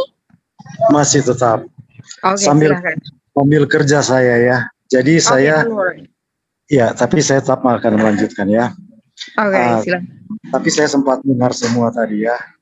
Jadi kalau soal tentang Ismail tadi memang juga tidak nyambung kalau memaksakan harus Ismail. Waktu Bang Hamba silakan. Oke. Ya, waktu jalankan ya. Kalau soal Ismail memang tidak juga nyambung kan, karena kita berbicara tentang Mesias. Hanya saya menyinggung tadi tentang Ismail, karena keturunan Mesias harus dari Abraham, Ishak, dan Yakub. Jadi kalau berbicara tentang Ismail tadi sudah sedikit melebar, tapi tidak masalah karena saya sendiri yang menyinggungnya. Nah, di sini tentang saya yang ingin bahas ini tentang karena sudah masuk ke inti pembicaraan siapa Mesias itu. Siapa sebenarnya Mesias itu? Nah, kalau kita melihat ya, Tuhan Yesus berkata, ketika orang Farisi mau menguji dia, Tuhan Yesus memberikan pertanyaan kepada orang Farisi. Orang-orang Farisi ya, bukan satu orang, kelompok orang. Menurut kamu siapakah Mesias? Anak siapakah dia? Orang Farisi menjawab, Mesias anak Daud. Lalu Tuhan bertanya, jika Mesias anak Daud, mengapa pula oleh pimpinan roh yang besar oleh pimpinan Tuhan ya? Oleh pimpinan roh, Daud berkata, Mesias adalah tuannya. Kalau Daud berkata Mesias adalah tuannya, mengapa pula ia anaknya? Mengapa ia anaknya pula? Orang Farisi tidak ada yang bisa menjawab, pergi semua. Karena apa? Kita harus tahu makna di dalam ayat ini. Menurut pemahaman orang Yahudi, Mesias itu memang ilahi. Makanya raja terbesar Daud, raja Israel, di mana bendera itu dipakai. Bendera Israel sekarang itu kalau kita lihat bintangnya itu bintang Daud. Jadi karena dia raja terbesar Israel. Raja terbesar Israel ini mengatakan Mesias itu Tuhannya. Karena Tuhan dan Tuhan sama katanya. Maksudnya sama. Hanya kita di Indonesia ada kata tambah. Tetapi itu Mesias itu tuannya raja terbesar Israel. Kalau kita cari siapa tuannya raja terbesar Israel, itu hanya Tuhan. Makanya orang Farisi pergi semua. Nah, itu Tuhan Yesus kutip dari Mazmur 110 ayat 1. Ke Mazmur 10 ayat 1 dikatakan, Tuhan berfirman kepada Tuanku. Jadi Daud yang berbicara di sini ya. Tuhan berfirman kepada Tuanku, duduklah di sebelah kananku sampai kubuat musuh-musuh menjadi tumpuan kakimu. Nah, itu yang Tuhan kerjakan itu sekarang. Tuhan Yesus duduk di sebelah kanan. Dan seluruh surga dan bumi itu berada di bawah kekuasaan Tuhan Yesus sekarang. Bahkan kita, dia itu bukan hanya sebagai penguasa, dia adalah wakil kita. Ketika dia datang ke dunia mengambil rupa manusia, sudah saya jelaskan tadi, untuk menjadi imam besar agung. Ketika selesai mengadakan penyucian dosa dengan darahnya sendiri, karena itu saya bilang tadi gambaran di bait Allah itu tentang penyucian dosa, imam besar harus masuk ke tempat Maha Kudus 1 tahun sekali. Dan dia harus membawa darah dan memercikan di atas tutup pendamaian. Di dalam tutup pendamaian itu, di dalam tabut perjanjian itu, di situ ada penolakan-penolakan manusia. Makanya kalau Tuhan melihat penolakan itu, manusia harus dibinasakan. Tetapi Tuhan tidak membinasakan karena apa? Ada tutup pendamaian. Tapi tutup pendamaian itu harus dipercikan dengan darah. Itu gambaran tentang Tuhan Yesus Kristus. Di dalam tabut itu ada hukum Taurat. Di mana sudah saya jelaskan tadi, Bang Zuma juga sudah membaca tadi, Yeremia 31, mereka telah mengingkari itu. Mereka telah menolak. Di dalam situ juga ada tongkat Harun yang bertunas. Itu gambaran tentang tunas juga Mesias akan datang dari tunggul Isai. Itu sudah dinubuatkan juga, digenapi kepada Tuhan Yesus Kristus dari garis Isai Yesus. Nah, di situ juga ada mana?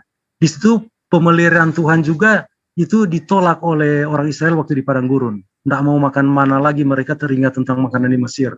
Jadi penolakan semua yang ada di dalam situ itu Tuhan simpan semua. Sebenarnya penolakan itu bukan sekedar penolakan tentang makanan, itu penolakan tentang Allah sendiri.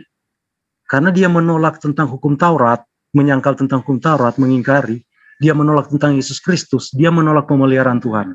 Seharusnya manusia harus dibinasakan, sudah berdosa kelakuannya juga seperti itu. Tetapi di situ ada imam besar agung, imam besar Israel itu, bangsa Israel. Bukan imam biasa, imam besar. Harus masuk ke tempat ruang Maha Kudus untuk memercikan darah setahun sekali.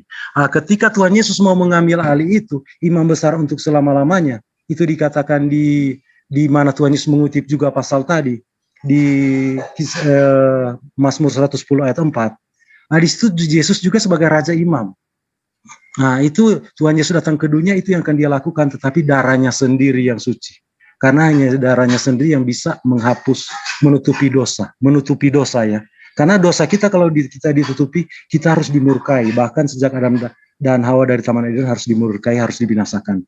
Karena dosa itu tidak akan bisa bersama-sama atau terhubung dengan Allah yang Maha Kudus. Makanya itu pekerjaan itu sudah digambarkan dari Taman Eden, terus dilakukan, sudah digenapi kepada Tuhan Yesus Kristus. Itulah yang saya katakan tadi, Tuhan Yesus berkata, semua yang tertulis tentang dia dalam kitab Musa, kitab Nabi-Nabi, kitab Mazmur harus digenapi. Yang Tuhan Yesus kutip tadi dalam kitab Mazmur. Jadi sama halnya ketika pemahaman orang Yahudi tentang siapa Mesias itu. Waktu Tuhan Yesus diadili di mahkamah agama sebelum disalib, Tuhan Yesus, imam besar orang Israel waktu itu yang akan membawa darah persembahan setahun sekali itu Kayafas. Dia yang akan membawa persembahan itu untuk menutupi dosa itu. Di situ imam besar itu bertanya kepada Tuhan Yesus, apakah engkau Mesias, anak yang terpuji? Jadi memang bukan sekedar ahli Taurat yang berkata, bukan sekedar orang Farisi, imam besar orang Israel yang tahun itu akan bertugas membawa darah itu. Seorang imam besar, dia pasti tahu Mesias ini ilahi. Makanya dia katakan, Mesias, apakah engkau Mesias, anak yang terpuji? Nah, tadi saya belum mengajukan pertanyaan, sekarang saya mau mengajukan pertanyaan dulu, supaya mungkin Bang Suma bisa jawab ini tentang Al-Masih, karena itu sama. Karena kita tahu kalau mengatakan Kristus itu sudah nama diri Yesus. Di situ juga seperti diakui juga oleh teman Muslim, Isa disebut Al-Masih. Karena itu memang dijadikan nama diri. Sekarang nilai-nilai tentang Al-Masih ini siapa? Raja Daud saja berkata Al-Masih itu tuannya. Berarti Tuhan, karena tidak ada lebih besar dari Raja Daud. Orang imam besar orang Yahudi yang akan mengadakan korban penyucian dosa itu di tahun itu waktu penyaliban Yesus, dia katakan bahwa apakah engkau Mesias, anak yang terpuji. Di ayat lain ditulis apakah engkau Mesias, anak Allah. Karena yang terpuji itu Allah. Jadi sekarang yang ingin saya tanyakan, di dalam iman Islam itu dijadikan nama diri kepada Isa itu Al-Masih. Tetapi kenapa menolak nilai-nilai Al-Masih tentang Mesias, anak Allah? Makanya ketika semua katakan tadi Mesias itu mengusap, tidak ada kata mengusap. Mesias itu karena diambil dari orang Yahudi, harus berdasarkan pemahaman orang Yahudi. Saya tidak membawa imam besar saya tidak membawa orang siapapun, imam besar Kayafas mengatakan Mesias anak Allah. Itu kenapa dia mengatakan Mesias anak Allah, itu dia mengutip dari kitab Daniel 4 ayat 13-14, 7 ayat 13-14. Karena jelas memang Mesias itu anak Allah. Di kitab Yesaya sudah dikatakan, dialah yang akan menanggung hukum dosa kita, dia yang akan menanggung. Kalau kita melihat di Yesaya 9 ayat 6 itu kalau tidak salah ya. Jadi dia memang Tuhan sendiri. Namanya akan disebut orang penasihat ajaib, Allah yang perkasa, Bapa yang kekal, Raja damai. Jadi itu sangat jelas siapa Mesias menurut konsep orang Yahudi. Dia pasti ilahi, dia pasti anak Allah. Bukan saya yang mengatakan, tetapi imam besar agung. Bahkan Daud sendiri berkata, oleh pimpinan roh itu tuannya Daud sang Mesias itu. Tuannya Daud pasti hanya Tuhan. Jadi penyangkalan mengambil Isa sebagai Al-Masih, sebagai nama diri bagi Al-Masih sebagai diri Nabi Isa. Tetapi menyangkal nilai-nilainya, saya memperhadapkan Muslim kedua pilihan. Muslim karena mengambil kata Al-Masih itu dari kata Hamasiyah. Hamasiyah yang dijanjikan, Mesias yang dijanjikan itu siapa? Ini Mesias yang dijanjikan konteksnya bukan Mesias raja-raja atau imam-imam, tetapi Mesias yang dijanjikan. Yaitu di mana dinubuatkan dia yang akan memikul kelemahan kita, menanggung dosa kita. Dia akan menebus kita. Di dalam perjanjian lama dikatakan bukan utusan sebagai utusan, tetapi aku akan sendiri yang akan menjadi penebus bagi mereka. Jadi bukan sekedar utusan.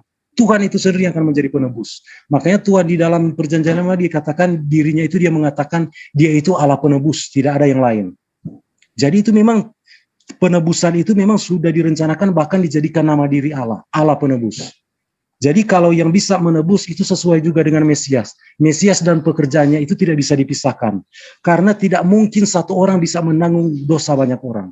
Orang berdosa akan menanggung dosanya sendiri. Dia tidak bisa menanggung dosa orang lain. Walaupun nyawanya diserahkan, dia tidak bisa menanggung orang lain. Tetapi karya Kristus dan karya Kristus itu tidak dipisahkan. Yang bisa mengampuni banyak orang, semua orang yang percaya kepadanya, yang bisa mengampuni dosa itu hanya Tuhan. Dan itulah pekerjaan Mesias. Hanya Mesias. Kalau Mesias bukan Tuhan, dia tidak akan mungkin untuk menggantikan dosa banyak orang, tidak akan mungkin. Dosa sendiri oke, tetapi untuk dosa banyak orang tidak akan mungkin.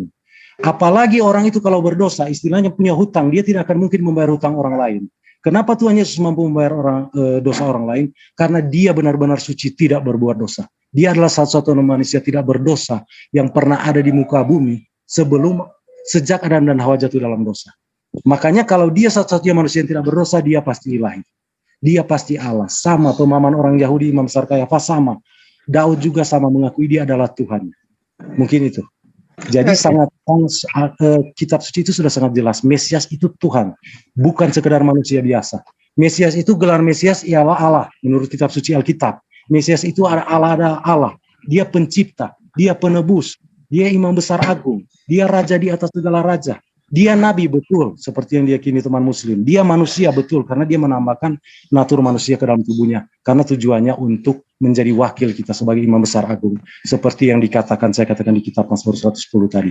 Jadi jelas tidak bisa disangkal menurut kitab suci, apa yang sudah diterangkan dalam kitab suci. Mesias itu memang Tuhan, Allah yang mengambil rupa manusia. Juru selamat satu-satunya pengantara Allah dan manusia. Tidak ada orang lain yang bisa sampai kepada Bapa, kata Tuhan Yesus, kalau tidak melalui dia. Makanya dia katakan, akulah jalan, bukan penunjuk jalan, tetapi dia sendiri adalah jalan. Baru koma, akulah kebenaran. Jadi kebenaran itu adalah Yesus Kristus. Dan akulah hidup. Dia adalah jalan untuk kita semua manusia bisa sampai ke sorga. Dia adalah kebenaran itu. Karena kebenaran berbicara tentang firman, tentang Allah dan firman-Nya, yaitu untuk menyelamatkan umat manusia. Itu kebenaran itu. Baru dia adalah hidup. Dia adalah hidup. Segala sesuatu dijadikan oleh dia. Segala yang hidup dibawa kendali oleh dia. Itu kita bisa baca itu di kitab Yohanes 17 ayat 2. Dia itu kuasa atas segala yang hidup ada di dalam diri Yesus Kristus. Jadi tidak bisa disangka lagi kalau siapa Yesus ini, dia pasti Allah sendiri. Karena memang sudah sangat terang benderang di Alkitab, dia adalah Allah yang menambahkan natur manusia ke dalam dirinya. Karena tujuannya jelas. Untuk perannya sampai saat hari ini, duduk di sebelah kanan Allah Bapa sebagai penguasa dan sebagai terima kasih.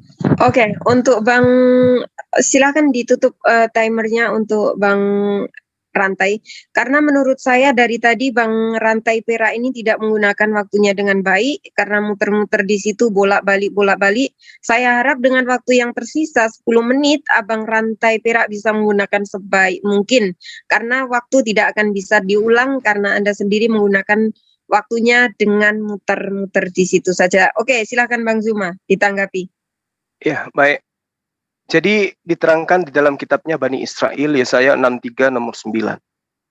Dalam segala kesesakan mereka. Jadi maksudnya hiruk pikuk apapun yang terjadi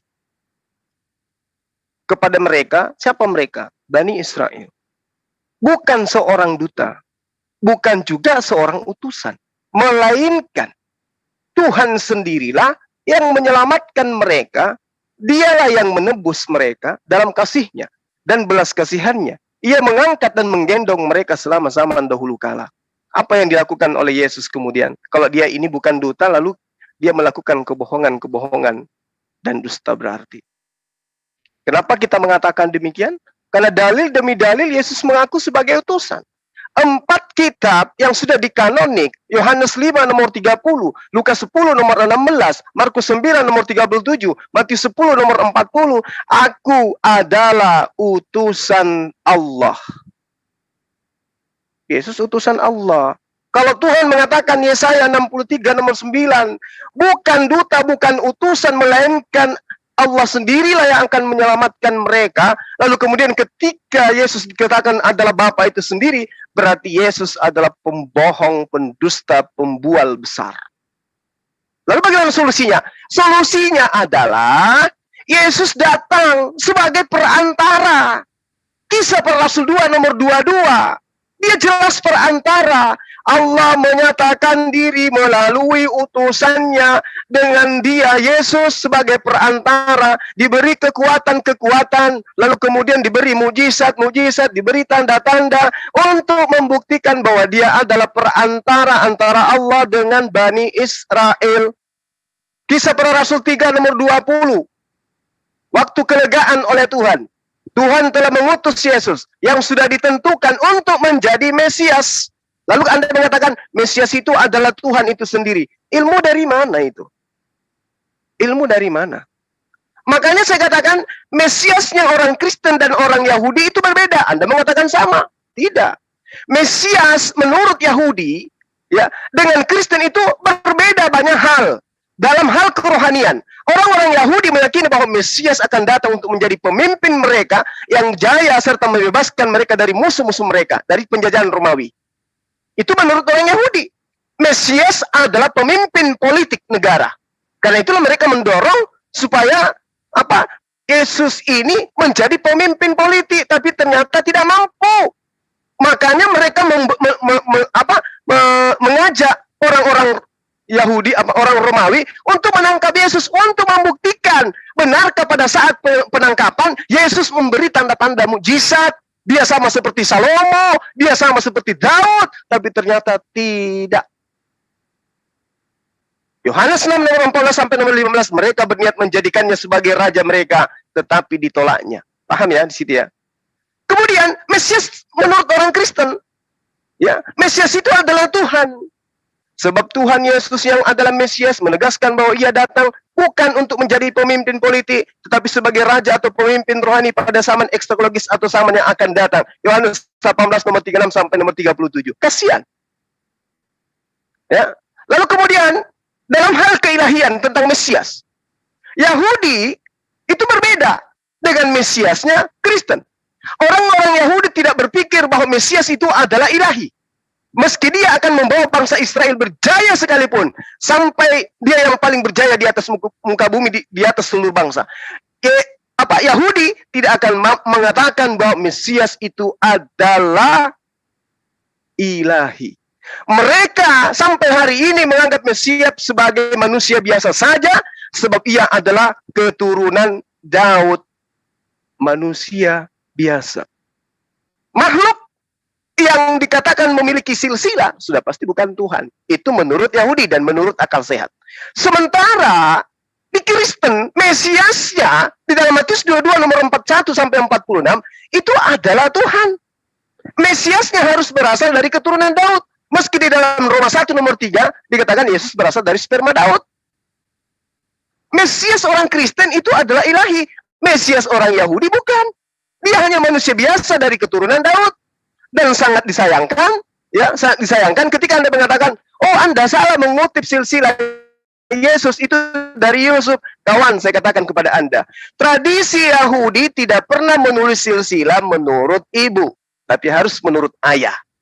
Nah sekarang Maria ibu Yesus ini, apakah keturunan Yoyakim? Apakah keturunan Yosia? Apakah keturunan Yokim? Dan seterusnya. Yes, dia dari Harun, dia suku Lewi. Tapi kenapa kemudian tidak dituliskan? Karena yang dituliskan oleh Lukas dan Matius harus dari bapaknya, bukan dari emaknya. Makanya tidak tertulis di situ. Kemudian, kalau dikatakan Yahudi mengatakan Mesias itu bukan Tuhan, bukan ilahi, Kristen mengatakan ilahi, yang mana yang harus dipercaya nih? Sementara yang punya kitab tentang Mesias adalah Yahudi. Untuk itulah kemudian Al-Quran datang. Isqalatil malaikatu ya Maryamu innallaha yubashshiruki bi kalimatin min ismuhu Ahmad ismuhu Masih Isa bin Maryam wajiha fid dunya wal akhirah wa minal muqarrabin.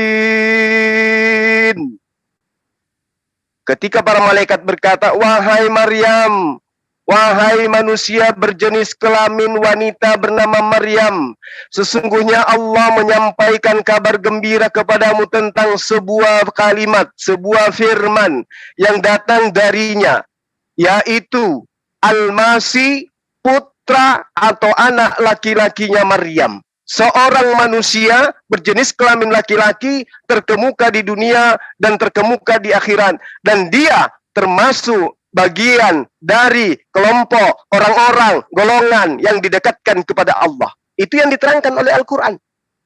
Jadi Al-Masih itu adalah anak laki-laki, manusia dari seorang perempuan, bukan Tuhan.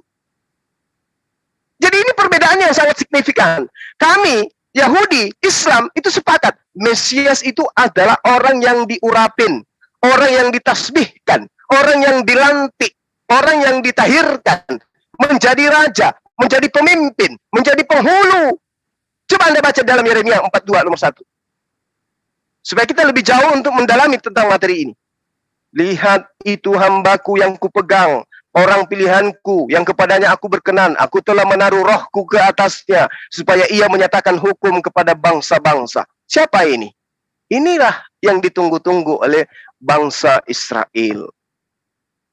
Siapa dia? Silakan aja Anda cari. Siapa yang kemudian menaklukkan bangsa-bangsa dengan menjadikan hukum Tuhan sebagai gambaran, sebagai panji sebelah kanannya untuk ditegakkan kepada seluruh bangsa. Nah, kembali kepada pembahasan saudara tentang yang tadi. Yesus mengatakan, akulah jalan, akulah kebenaran, akulah hidup. Tapi nggak sampai di situ dalilnya. Tidak sampai di situ pernyataan Yesusnya. Jangan dipotong. Karena Yesus mengatakan, akulah jalan, akulah kebenaran, akulah hidup. Tidak ada yang sampai kepada Bapa tanpa melalui aku. Betul. Semua harus sampai kepada Bapa melalui Yesus. Semua. Semuanya. Bagaimana dengan Islam? Yes. Karena kedatangan Rasulullah Muhammad SAW itu memberitakan tentang kenabian beliau. Innallaha huwa rabbi wa rabbukum fa'budu. Siapa yang mengajarkan itu? Hadza siratul mustaqim. Ini adalah jalan yang lurus. Apa jalan lurus itu? Menyembah hanya kepada Allah, mendudukkan Yesus sebagai utusan Allah, tidak lebih dari itu. Sehingga siapa yang mengakui Abraham, Adam, Musa, Daud, Yakub, Ishak, Ismail, kemudian Musa, Isa, itu semua adalah jalan menuju kepada Allah. Nggak boleh tidak. Makanya dikatakan in huwa illa abdan an'amna alaihi wa ja'alnahu mathalan li bani Israil. Umat Islam harus menjadikan itu jalan, bahwa Isa atau Yesus itu adalah utusan Allah yang diberkati kepada Bani Israel untuk mengajak Bani Israel sampai kepada jannah, surga. Jadi Yesus itu adalah jalan, Yesus itu kebenaran, Yesus itu adalah hidup. Oleh karena itu dengarkan apa pemberitaannya, bahwa dia akan mendatangkan, akan minta kepada Allah untuk mendatangkan sosok penolong lain yang akan mengajarkan segala sesuatunya. Barang siapa yang tidak mendengarkan penolong itu akan dibasmi dari umat kita. Itu pernyataannya.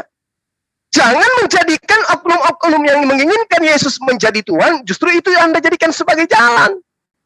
Justru itu yang Anda jadikan sebagai kebenaran. Justru itu yang Anda jadikan hidup. Yesus yang harus dijadikan sebagai jalan kebenaran dan hidup. Menurut siapa? Menurut Yesus. Apa pembuktiannya? Coba kita lihat. Ulangan 11 nomor 1. Kasih itu adalah engkau mentaati dengan setia apa yang kuperintahkan. Engkau tetap setia di dalam perintahku, menjalankan perintahku, ketetapanku, hukum-hukumku, dan ajaranku. Itulah orang yang akan memperoleh hidup. Oke? 1.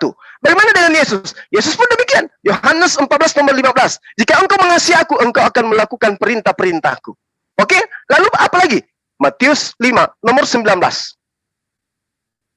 Barang siapa yang mengajar, barang siapa yang tidak meniadakan barang setitik pun dari hukum Taurat dan hal ini diajarkan kepada orang lain, maka dia akan memperoleh tempat tertinggi dalam kerajaan surga. Jadi poinnya kemudian menjadikan Yesus jalan kebenaran dan hidup adalah duduk kepada pondasi perintah-perintah Tuhan.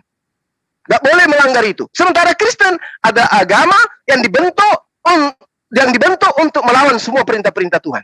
Oleh karena itulah kemudian di Kristen tidak ada lagi hukum Torah, tidak ada lagi syariat, tidak ada lagi prosesi-prosesi yang berkaitan dengan apa yang diajarkan oleh para nabi, termasuk Yesus. Endingnya kemudian ada, saya ingatkan kembali kepada saudara saya, di dalam Yeremia 31 nomor 33, Anda yang membawa, perjanjian baru Tuhan dengan Bani Israel adalah Allah memasukkan hukum Taurat kepada batin setiap Bani Israel dan menuliskan hukum Taurat ke dalam hati setiap Bani Israel. Itu hukum Taurat, itu perjanjian barunya. Sementara Kristen berdiri di atas perjanjian barunya orang Romawi dan Yunani. Saya kira begitu. Silakan.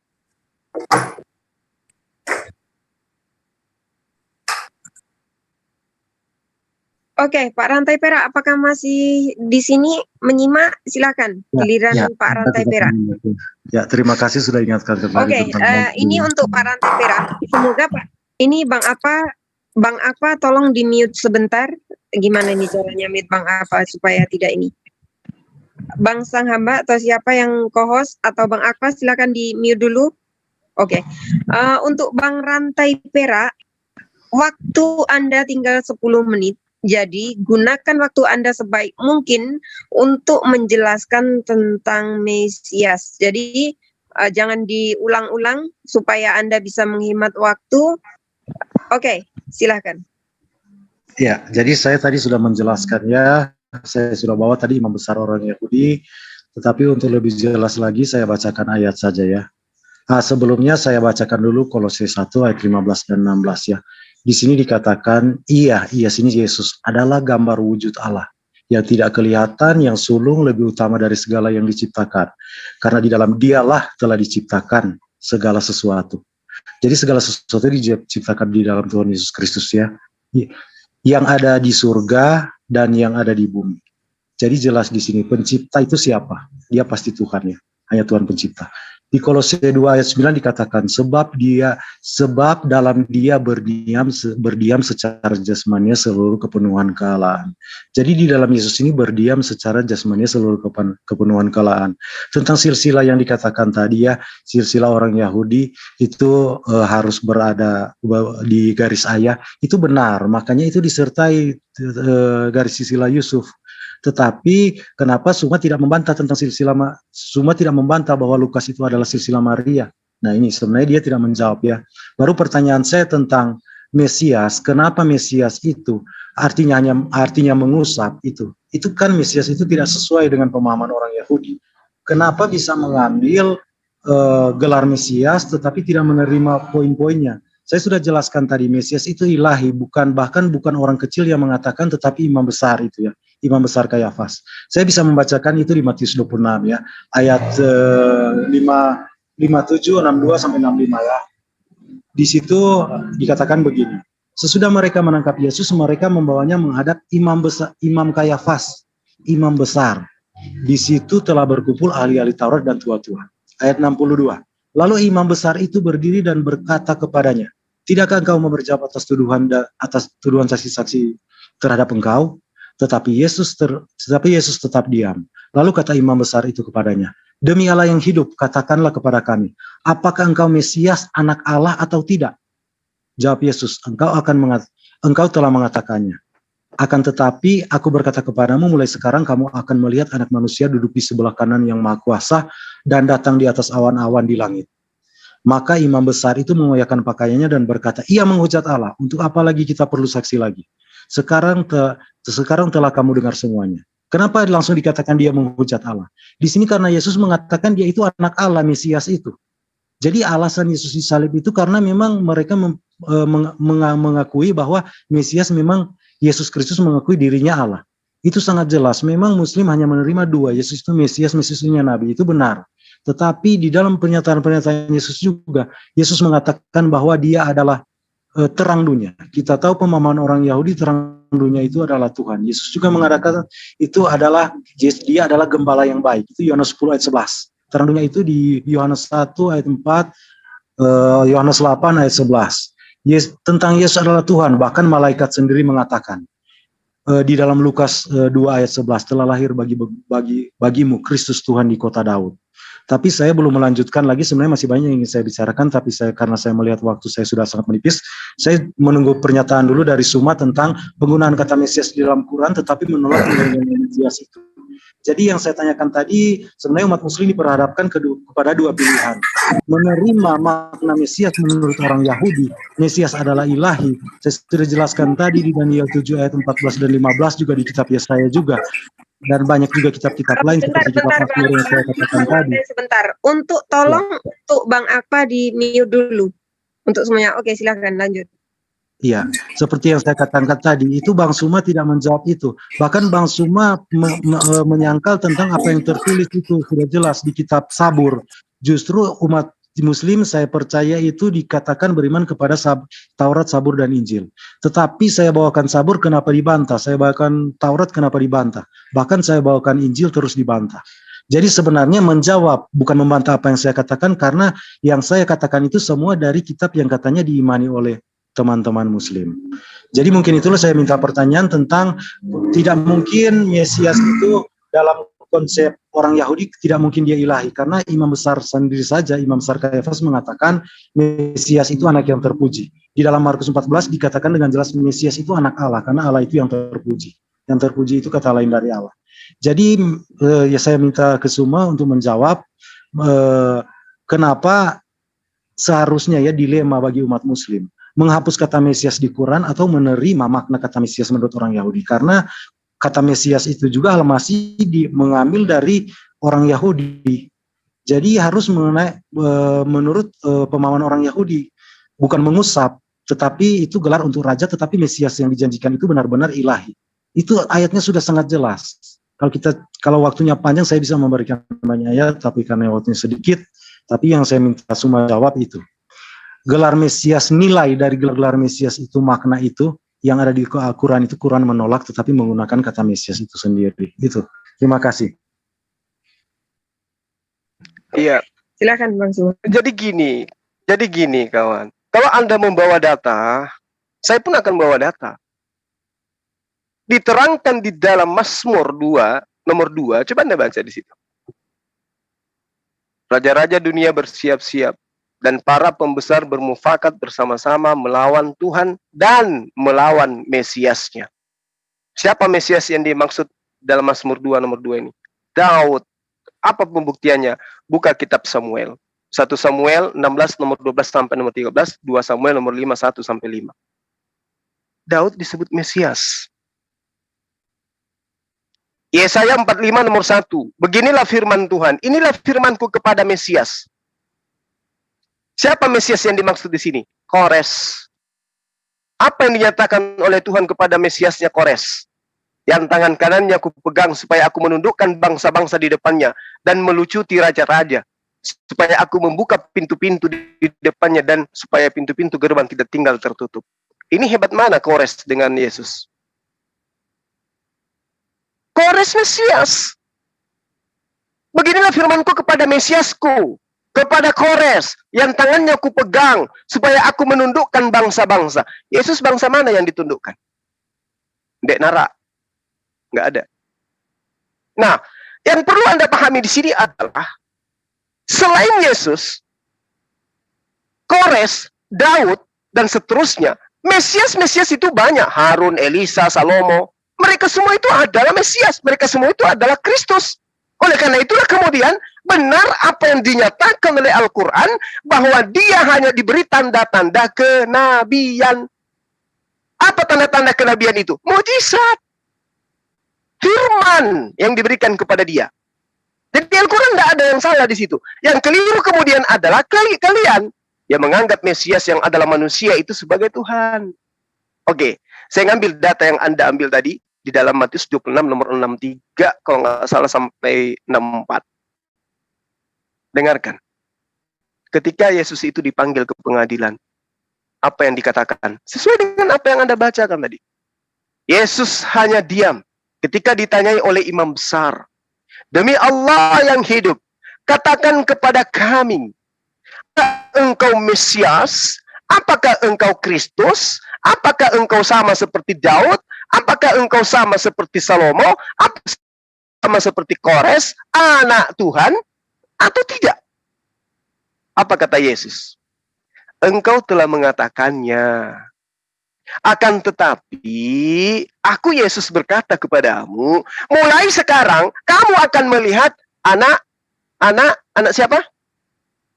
Mulai sekarang kamu akan melihat anak siapa kawan-kawan? Anak manusia. Duduk di sebelah kanan yang maha kuasa. Yang duduk di sebelah kanan yang maha kuasa siapa? Anak manusia. Siapa manusianya? Maryam. Siapa anaknya? Yesus. Salah Al-Quran? Tidak. Jadi ketika dihakimi dia oleh imam besar, ini siapa Yesus? Kenapa Yesus pada saat itu tidak menjawab seperti Kristen hari ini? Siapakah Yesus itu? Yesus adalah Tuhan pencipta langit dan bumi. Yesus adalah Allah yang maha perkasa. Yesus adalah Raja damai, Raja kekal. Kenapa enggak Yesus katakan seperti itu? Aku adalah Allah yang kekal. Aku adalah Allah maha perkasa. Akulah Raja damai. Akulah. Kenapa? Karena Yesus malu untuk menundukkan 12 orang saja di Bani Israel. Yesus tak mampu. Makanya dia mengatakan mulai sekarang engkau, kamu, kalian akan melihat anak manusia duduk di sebelah kanan. Sebelah kanannya siapa? Sebelah kanannya yang Maha Kuasa. Oke ya? Selesai sampai di situ ya. Jadi mau larikan kemanapun, Yesus itu hanya manusia. Oke? Nah ini yang Anda harus catat nih di dalam kitab Anda. Kesaksian Yesus nih. Kalau teman-teman Muslim ini udah hafal dalilnya. Yohanes 5 nomor 37. Ada kesaksian yang lebih penting. Kesaksianku lebih penting dari kesaksian Yohanes. Apa itu? Bahwa semua pekerjaan yang aku lakukan, pekerjaan itu yang bersaksi bahwa Bapa yang telah mengutus aku. Kalau Sang Pencipta langit dan bumi, kawan, mengutus utusannya, kawan, maka boleh jadi utusannya pun bisa membuat matahari terbit dari selatan ke barat, dari selatan ke timur. Boleh jadi. Boleh jadi kalau ada manusia yang adalah utusan Tuhan, dia menciptakan air laut menjadi hujan, tapi bukan dari langit ke bumi, tapi dari bumi ke langit. Bisa jadi. Kenapa? Dia punya kuasa, kawan. Kenapa dia punya kuasa? Dia wakil Tuhan, bukan wakil presiden, bukan wakil kelas, bukan wakil dosen, bukan wakil bupati, bukan wakil pencipta langit dan bumi, bro. Jadi dia punya kapasitas yang sangat luar biasa. Orang yang otaknya picik, otaknya kecil, kerdil, ilmunya nihil, menganggap itu adalah keilahian. Padahal Yesus sudah mengatakan, kesaksianku bahwa dialah pekerjaan-pekerjaan yang kulakukan itu yang bersaksi bahwa aku ini adalah Rasulullah. Makanya Al-Quran sangat-sangat akurat memberitakan, in huwa illa abdun an'amna alaihi wa ja'alnahu matalan li bani Israel. Amin. Dan dia, Yesus, tidak lain hanyalah seorang hamba Allah yang dinikmat kenabian kepadanya. Silakan, Anda bantah itu. Bantah dalil yang ada di kitab Anda, bantah dalil pernyataan-pernyataan Yesus bahwa dia Mesias, hanya anak manusia. Silakan. Oke, silakan Bang Rantai Perak. Oke, di close dulu waktu Bang Zuma. Thank you. Oke, silakan Bang Rantai Perak. Ini adalah waktu terakhir untuk Bang Rantai Perak untuk menjelaskan semua. Dan nanti di akhir semuanya untuk waktu habis akan ditambah waktu masing-masing 6 menit untuk closing statement. Oke, silakan Bang Rantai Perak. Ya, terima waktu ya. Sehemat mungkin. Saya mulai ya. Ya, waktu belum dijalankan itu. Oke, silakan waktu dijalankan. Thank you. Ya. Tadi Bang Suma kebetulan berbicara tadi justru mendukung pernyataan saya bahwa yang duduk di sebelah kanan Allah Bapa itu siapa? Yang duduk di sebelah kanan Allah Bapa itu siapa? Kalau kita tanya, saya sudah jelaskan tadi ya. Yesus yang duduk di sebelah kanan Allah Bapa sebagai penguasa, sebagai Imam Besar Agung untuk kita.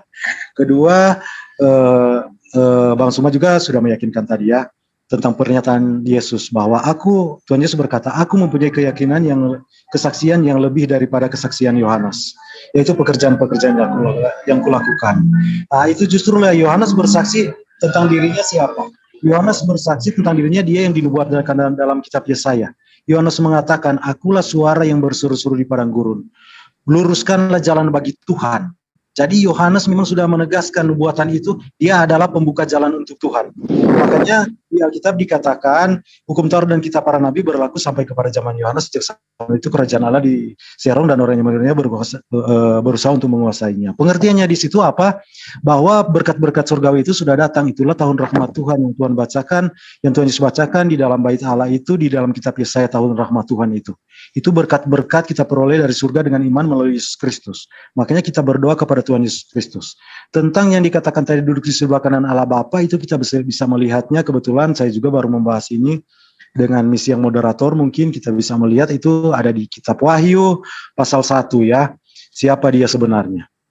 Wahyu pasal 1 itu dikatakan, akulah Alfa dan Omega, firman Tuhan Allah yang ada, yang sudah ada, dan yang akan datang. Yang Maha Kuasa. Jadi Alfa Omega ini yang Maha Kuasa ya. Baru kita baca penjelasannya lebih jelas di ayat 17 dan 18. Itu justru dikatakan, jangan takut, akulah yang awal dan yang akhir dan yang hidup. aku telah mati, namun lihatlah aku hidup sampai selama-lamanya. Dan aku memegang segala kunci maut dan kerajaan maut. Jadi di sini Alfa Omega ini adalah dia yang telah mati. Di sini Tuhan Yesus yang berbicara, aku telah mati, di ayat 18. Dan aku hidup, aku telah mati, namun lihatlah aku hidup untuk selama-lamanya. Apa juga membacakan tadi ayat yang saya bacakan tentang anak manusia yang datang di atas awan-awan. Anak manusia itu justru yang duduk di sebelah kanan Allah Bapa yang akan datang di atas awan-awan untuk mengadili manusia. Dia akan datang sebagai hakim. Hakim untuk mengadili umat manusia itu tidak lain, itu hanya adalah Allah sendiri. Makanya yang saya katakan tadi, Kristus dan karyanya itu tidak dapat dipisahkan. Kalau Bang Suma berbicara tentang Kristus-Kristus yang lain, saya sudah jelaskan. Kristus itu artinya diurapi, tetapi kita berbicara tentang sini Sang Mesias yang dijanjikan. Bahkan imam besar, saya sudah bilang tadi, imam besar Kayafas mengaku bahwa Mesias itu adalah anak yang terpuji, anak Allah. Dia adalah satu-satunya yang menjadi wakil antara kita dan manusia, makanya dia duduk di sebelah kanan Allah, memerintah di bumi dan di surga. Mungkin itu dulu, Bang Suma belum menjawab dengan jelas apa yang saya katakan, kenapa nilai-nilai Mesias itu dihilangkan, tetapi menggunakan nama Al-Masih menjadi nama diri kepada Isa. Mungkin itu yang perlu Bang Suma jawab. Terima kasih. Oke. Untuk waktu masih 1 menit 25 detik, apakah akan diteruskan sampai habis waktu atau sekarang diberikan kepada Bang Zuma untuk Bang Rantai Perak? Diberikan kepada Bang Suma dulu. Saya sengaja menghemat waktu. Oke, silakan Bang Zuma ditanggapi. Iya. Jadi Al-Quran itu sudah sangat akurat menyatakan tentang Mesias yang Anda maksud. Hanya dibengkokkan yang tadinya nabi, yang tadinya rasul, yang tadinya orang yang diberi tanda-tanda kenabian. Tanda-tanda itu apa? Inilah tanda-tanda yang kemudian dianggap oleh Kristen sisi keilahian. Padahal tanda-tanda mujizat yang ada pada diri Yesus, kekuatan-kekuatan yang ada pada diri Yesus, itu adalah bukti bahwa dia bukan tukang sihir. Dia adalah utusan Tuhan. Sebagai utusan Tuhan, tentu dia akan melakukan apapun. Nah, ketika Anda mengatakan dia menghakimi, dalil Yohanes 5 nomor 27. Dan Tuhan telah memberikan kuasa kepada Yesus untuk menghakimi. Kenapa? Karena ia adalah anak manusia. Sementara kitabnya Bani Israel, Tuhan itu bukan manusia dan bukan anak manusia.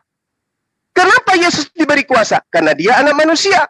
Kalau dia bukan anak manusia, tetapi Tuhan itu sendiri, maka dia tidak mungkin diberi kekuatan, diberi kuasa. Kenapa? Karena dialah yang maha kuasa. Ternyata dia diberi kuasa karena dia anak manusia.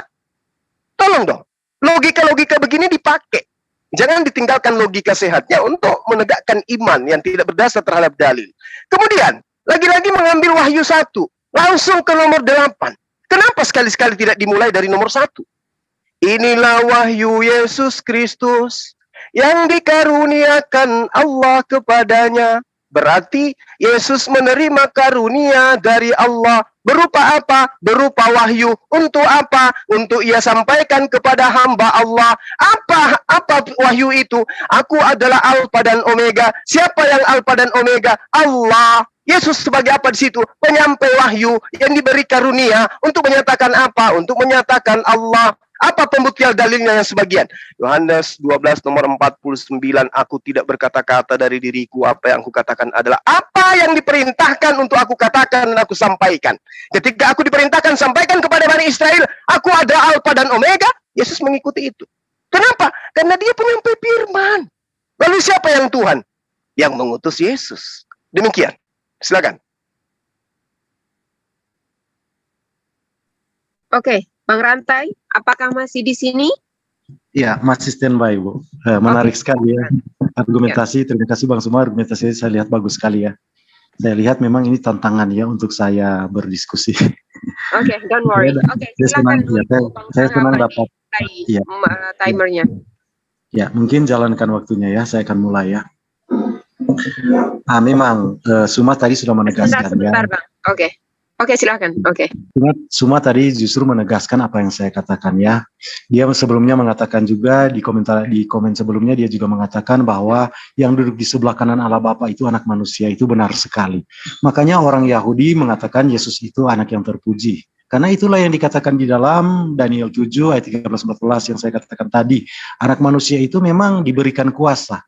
Nah, itu kita bisa baca juga di Yohanes 17 ya. Muslim sering mengutip tentang Yohanes 17 ayat 3, tetapi tidak membaca ayat sebelumnya ya. Saya bacakan di sini ya. Sama seperti engkau telah memberikan kepadanya kuasa atas segala yang hidup. Jadi di sini engkau ini Bapa dan anak ini adalah Yesus.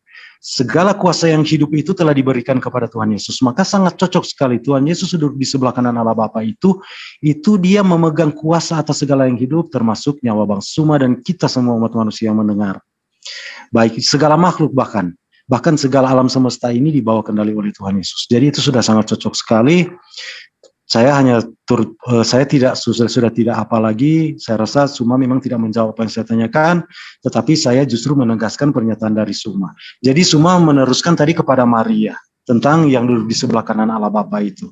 Karena saya rasa di situ Suma sudah terjebak ya dengan argumentasinya sendiri. Mungkin begitu. Terima kasih.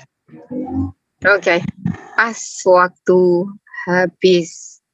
Oke. Waktu habis dihabiskan saja. Oke, silakan Bang Suma. Iya, jadi saudara mengatakan saya tidak menjawab, padahal 40 menit nyaris saya gunakan untuk menjawab. Kelihatannya pemahaman Anda yang tidak bisa mencapai daripada apa yang saya utarakan, tapi itu adalah biasa ya. Sedangkan kitab Anda sendiri Anda tidak bisa paham, apalagi kitab saya. Jadi gini, ketika sahabat saya mengatakan bahwa Yesus itu duduk di sebelah kanan yang maha kuasa, sehingga dia adalah Tuhan. Seperti itu. Tuhan duduk berdampingan, maksudnya gitu. Tapi sangat disayangkan itu dibantah oleh kitabnya orang Yahudi tentang konsep keilahian. Yesaya 45 nomor 6. Supaya orang tahu. Nah, kalau Anda merasa orang, Anda harus tahu nih. Dari terbitnya matahari sampai terbenamnya matahari, bahwa tidak ada yang lain di luar aku.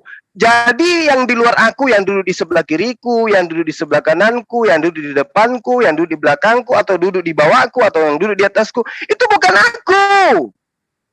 Akulah Tuhan dan tidak ada yang lain. Dalil. Yesaya 45 nomor 6. Yesus duduk di mana? Di sebelah kiriku.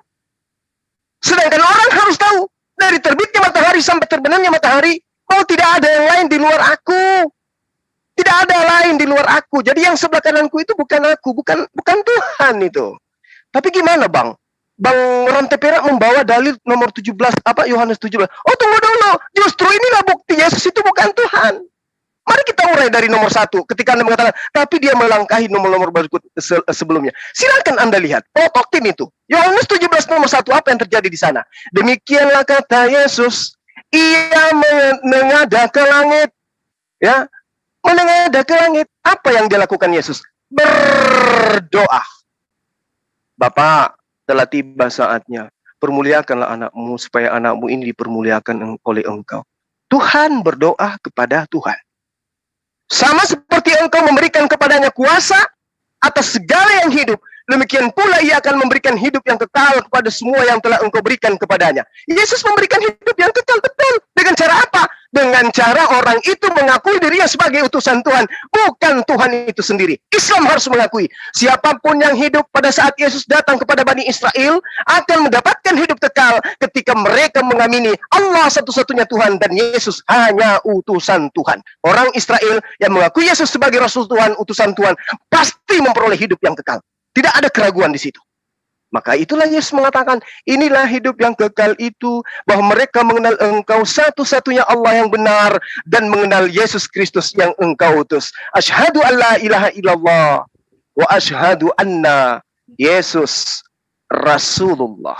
Oke, waktu habis. Oke, untuk saat ini, untuk sekarang waktu akan ditambahkan 6 menit untuk Muslim, 6 menit untuk Kristen. Oke, silakan dimulai dari Bang Rantai Perak sebagai closing statement-nya. Oke, silakan Bang Rantai Perak.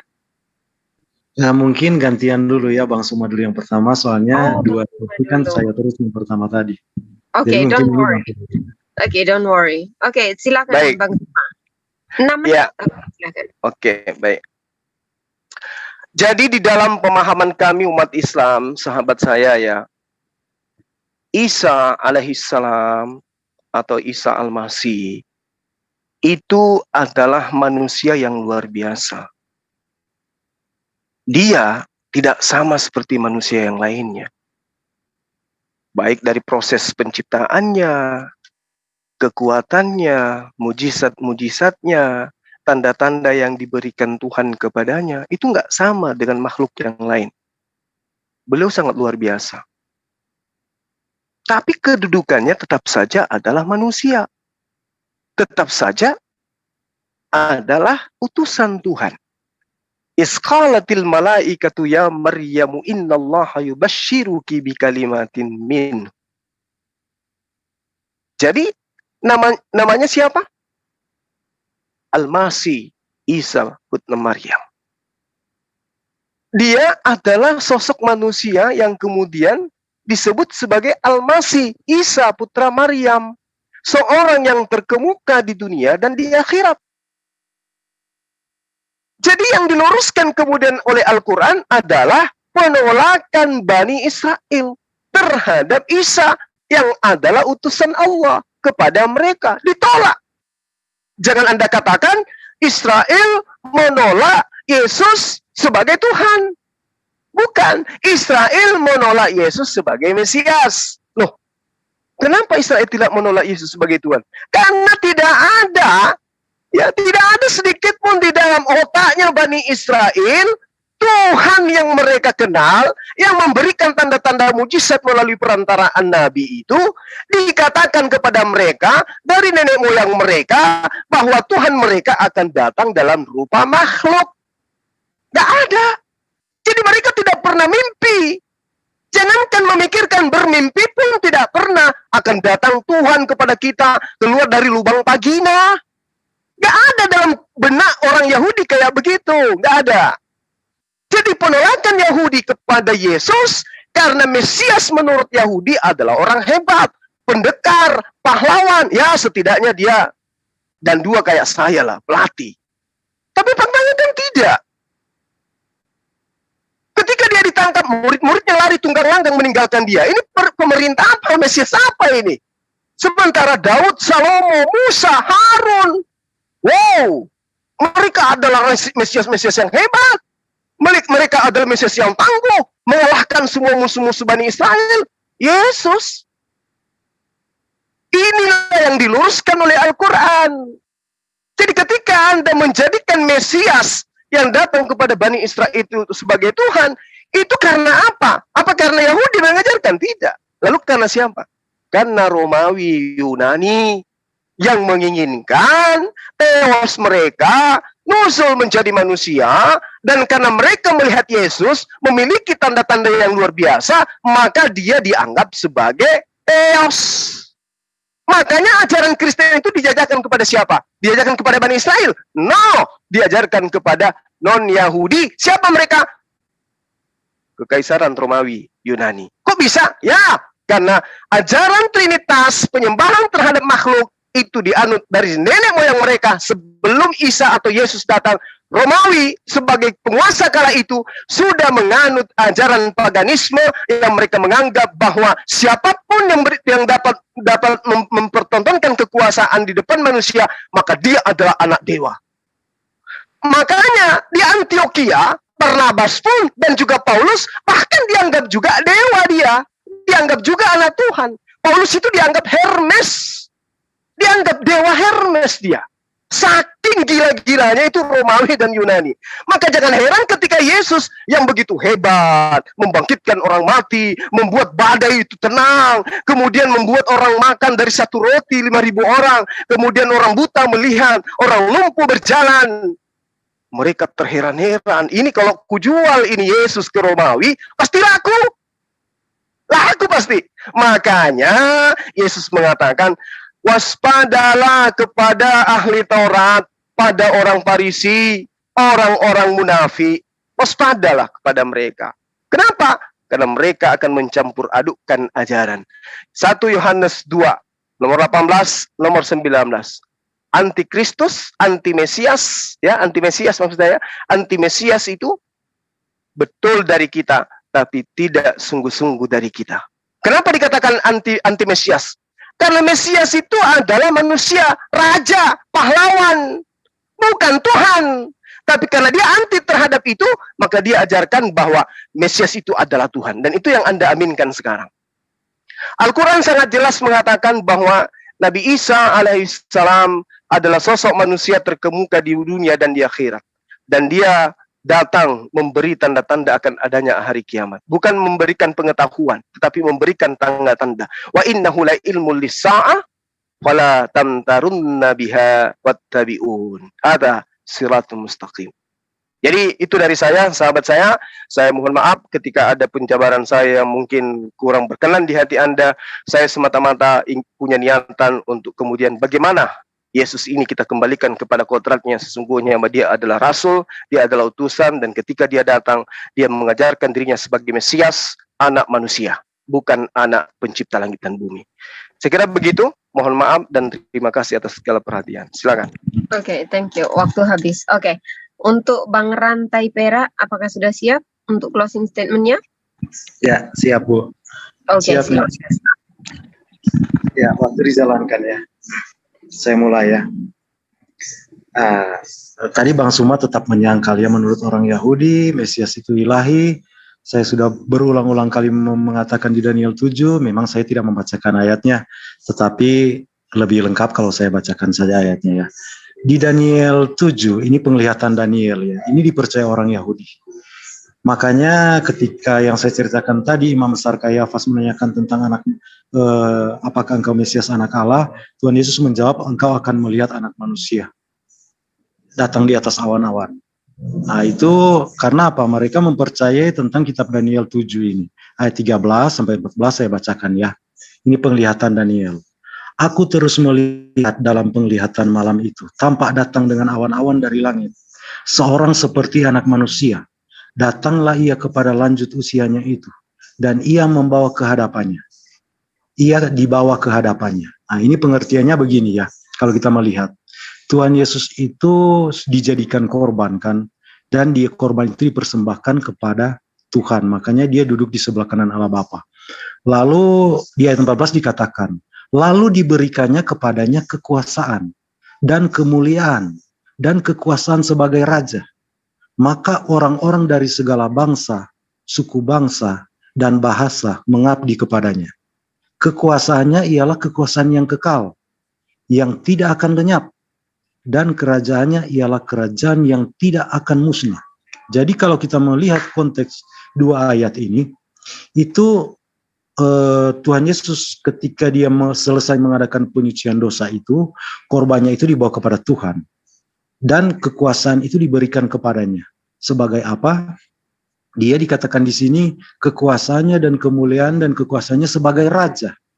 Jadi makanya Daud, saya katakan tadi dalam Mazmur 110, Daud mengatakan dia itu Mesias itu tuannya. Kalau tuannya Mesias, hanya Tuhan, tidak ada yang lain. Dia katakan kalimat selanjutnya. Maka orang-orang dari segala bangsa, suku bangsa, dan bahasa mengabdi kepadanya. Nah, inilah yang dikatakan tadi.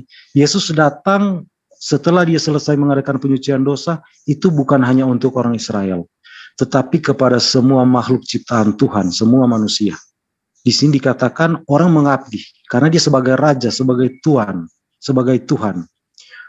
Segala bangsa, suku bangsa, bahasa mengabdi kepadanya. Terbukti sekarang kan kerajaannya sudah sangat besar, ada 2 miliar orang lebih yang mengakui Yesus adalah rajanya. Yesus adalah tuannya, yaitu orang yang percaya kepada Tuhan Yesus ya. Kekuasaannya ialah kekuasaan yang kekal. Nah, di sini kalau kita melihat kekuasaannya adalah kekuasaan yang kekal, itu pasti bukan manusia. Karena tidak ada manusia yang memiliki kekuasaan yang kekal. Baru dikatakan di ayat selanjutnya, dikatakan di kalimat selanjutnya, yang tidak akan lenyap. Jadi kekuasaan yang tidak akan lenyap itu kekuasaan siapa? Kekuasaan Tuhan. Dan dikatakan juga di ayat selanjutnya, kerajaannya ialah kerajaan yang tidak akan musnah. Jadi kerajaannya juga kekal. Kekuasaannya tidak akan lenyap, kerajaannya adalah kekal. Itu hanya kerajaan Allah. Sementara siapa rajanya di situ? Dialah anak manusia yang dikatakan tadi. Ketika Tuhan Yesus berkata di depan imam besar orang Yahudi, imam besar orang Yahudi yang akan bertugas tahun itu untuk mempersembahkan darah seperti yang saya katakan tadi. Makanya imam Yahudi langsung bilang dia menghujat Allah. Menghujat Allah intinya apa? ketika Tuhan Yesus mengatakan Mesias, dia adalah ilahi. Dia yang dikatakan oleh kitab Daniel di sini. Jadi memang sudah tidak bisa dibantah lagi. Ini kitab perjanjian lama, ini kitab Daniel yang saya bawakan. Belum saya kalau merujuk kepada kitab Yesaya 9 ayat 6, itu banyak sekali ayat-ayat yang berbicara tentang Mesias. Makanya 300 nubuatan lebih itu digenapi secara definitif kepada Yesus Kristus. 300 nubuatan lebih di dalam perjanjian lama itu digenapi kepada Tuhan Yesus Kristus. Kalau kita bandingkan dengan kepercayaan teman-teman Muslim, tidak ada satu ayat pun di dalam perjanjian lama yang berbicara tentang Nabi Muhammad, tidak ada. Selama ini yang saya dengar kalau tentang klaim-klaim Nandar sebenarnya tidak benar. Karena kita juga menyelidiki dengan netral, bukan membela secara membabi buta. Karena saya tidak akan mempercayai sesuatu keyakinan yang dicampur dengan kebohongan, saya tidak akan percaya. Untuk apa kita mempercayai suatu keyakinan yang dibawa dengan kebohongan? Apalagi kalau mengatakan, ada tuduhan-tuduhan yang mengatakan, seperti kalimat tadi yang Suma sempat keluarkan, tapi biasa itu kalau diskusi. Mengangkat satu ayat, lalu mengatakan, kalau begitu Yesus berbohong. Saya tidak akan percaya lagi kepada Tuhan, kalau ada kepercayaan di dalam Tuhan itu berbicara tentang Tuhan itu berdusta. Kalau yang ayat yang sering oleh teman-teman Muslim yang mengatakan Tuhan itu bukan manusia sehingga ia berdusta. Itu teman Muslim sering mengatakan, itu dikatakan Tuhan bukan manusia. Konteksnya bukan seperti itu. Maksudnya di situ adalah tentang berbohong. Manusia bisa berbohong tetapi Tuhan tidak bisa berbohong. Begitu juga dengan janji-janji Tuhan tentang penyelamatan. Jika Tuhan sudah berjanji, dia akan genapi. Dan itu terpenuhi secara penuh di dalam diri Yesus Kristus. Yang saya katakan tadi dan yang lainnya masih akan dipenuhi ketika dia datang sebagai hakim untuk menghakimi semua manusia yang tidak percaya kepadanya. Terima kasih. Maaf kalau ada salah kata. Tuhan Yesus memberkati kita semua. Shalom.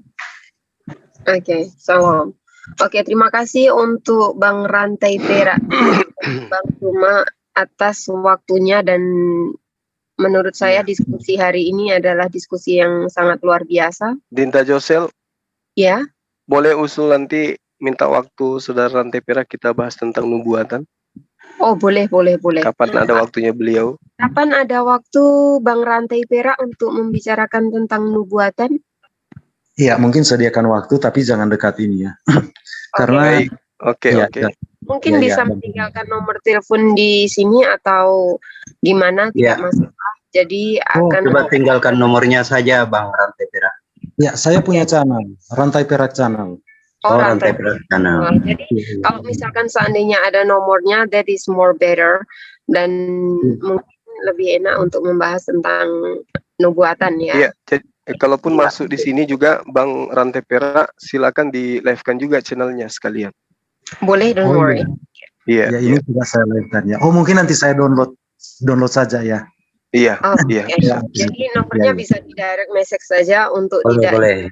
Everyone. Oke. Untuk bisa dikasih kepada Bang Sang Hamba, direct message ke Bang Sang Hamba ya. Iya. Oke, terima kasih. Begini ya, Miss. Kalau soal nomor, saya kan tidak membagi nomor saya kan. Karena saya suka telepon-telepon. Jadi mungkin di channel saya saja, mungkin komen, nanti saya tanggapi ya. Oh iya.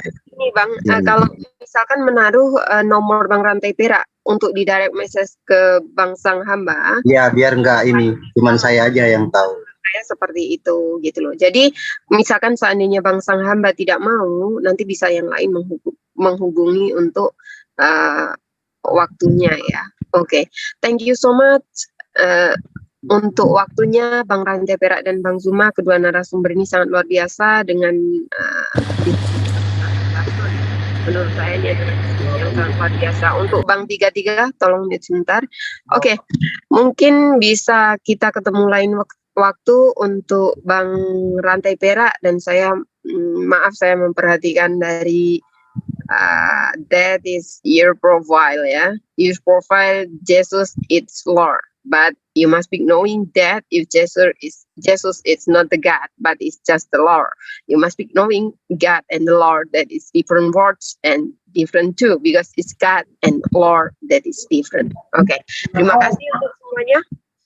Apabila ada salah kata ataupun sesuatu yang kurang berkenan untuk semuanya, saya mohon maaf ya, yang sebesar-besarnya untuk Yang live mungkin bisa ditutup, silahkan ditutup live-nya. Terima kasih banyak untuk semuanya. Mohon maaf ya untuk kalau ada salah.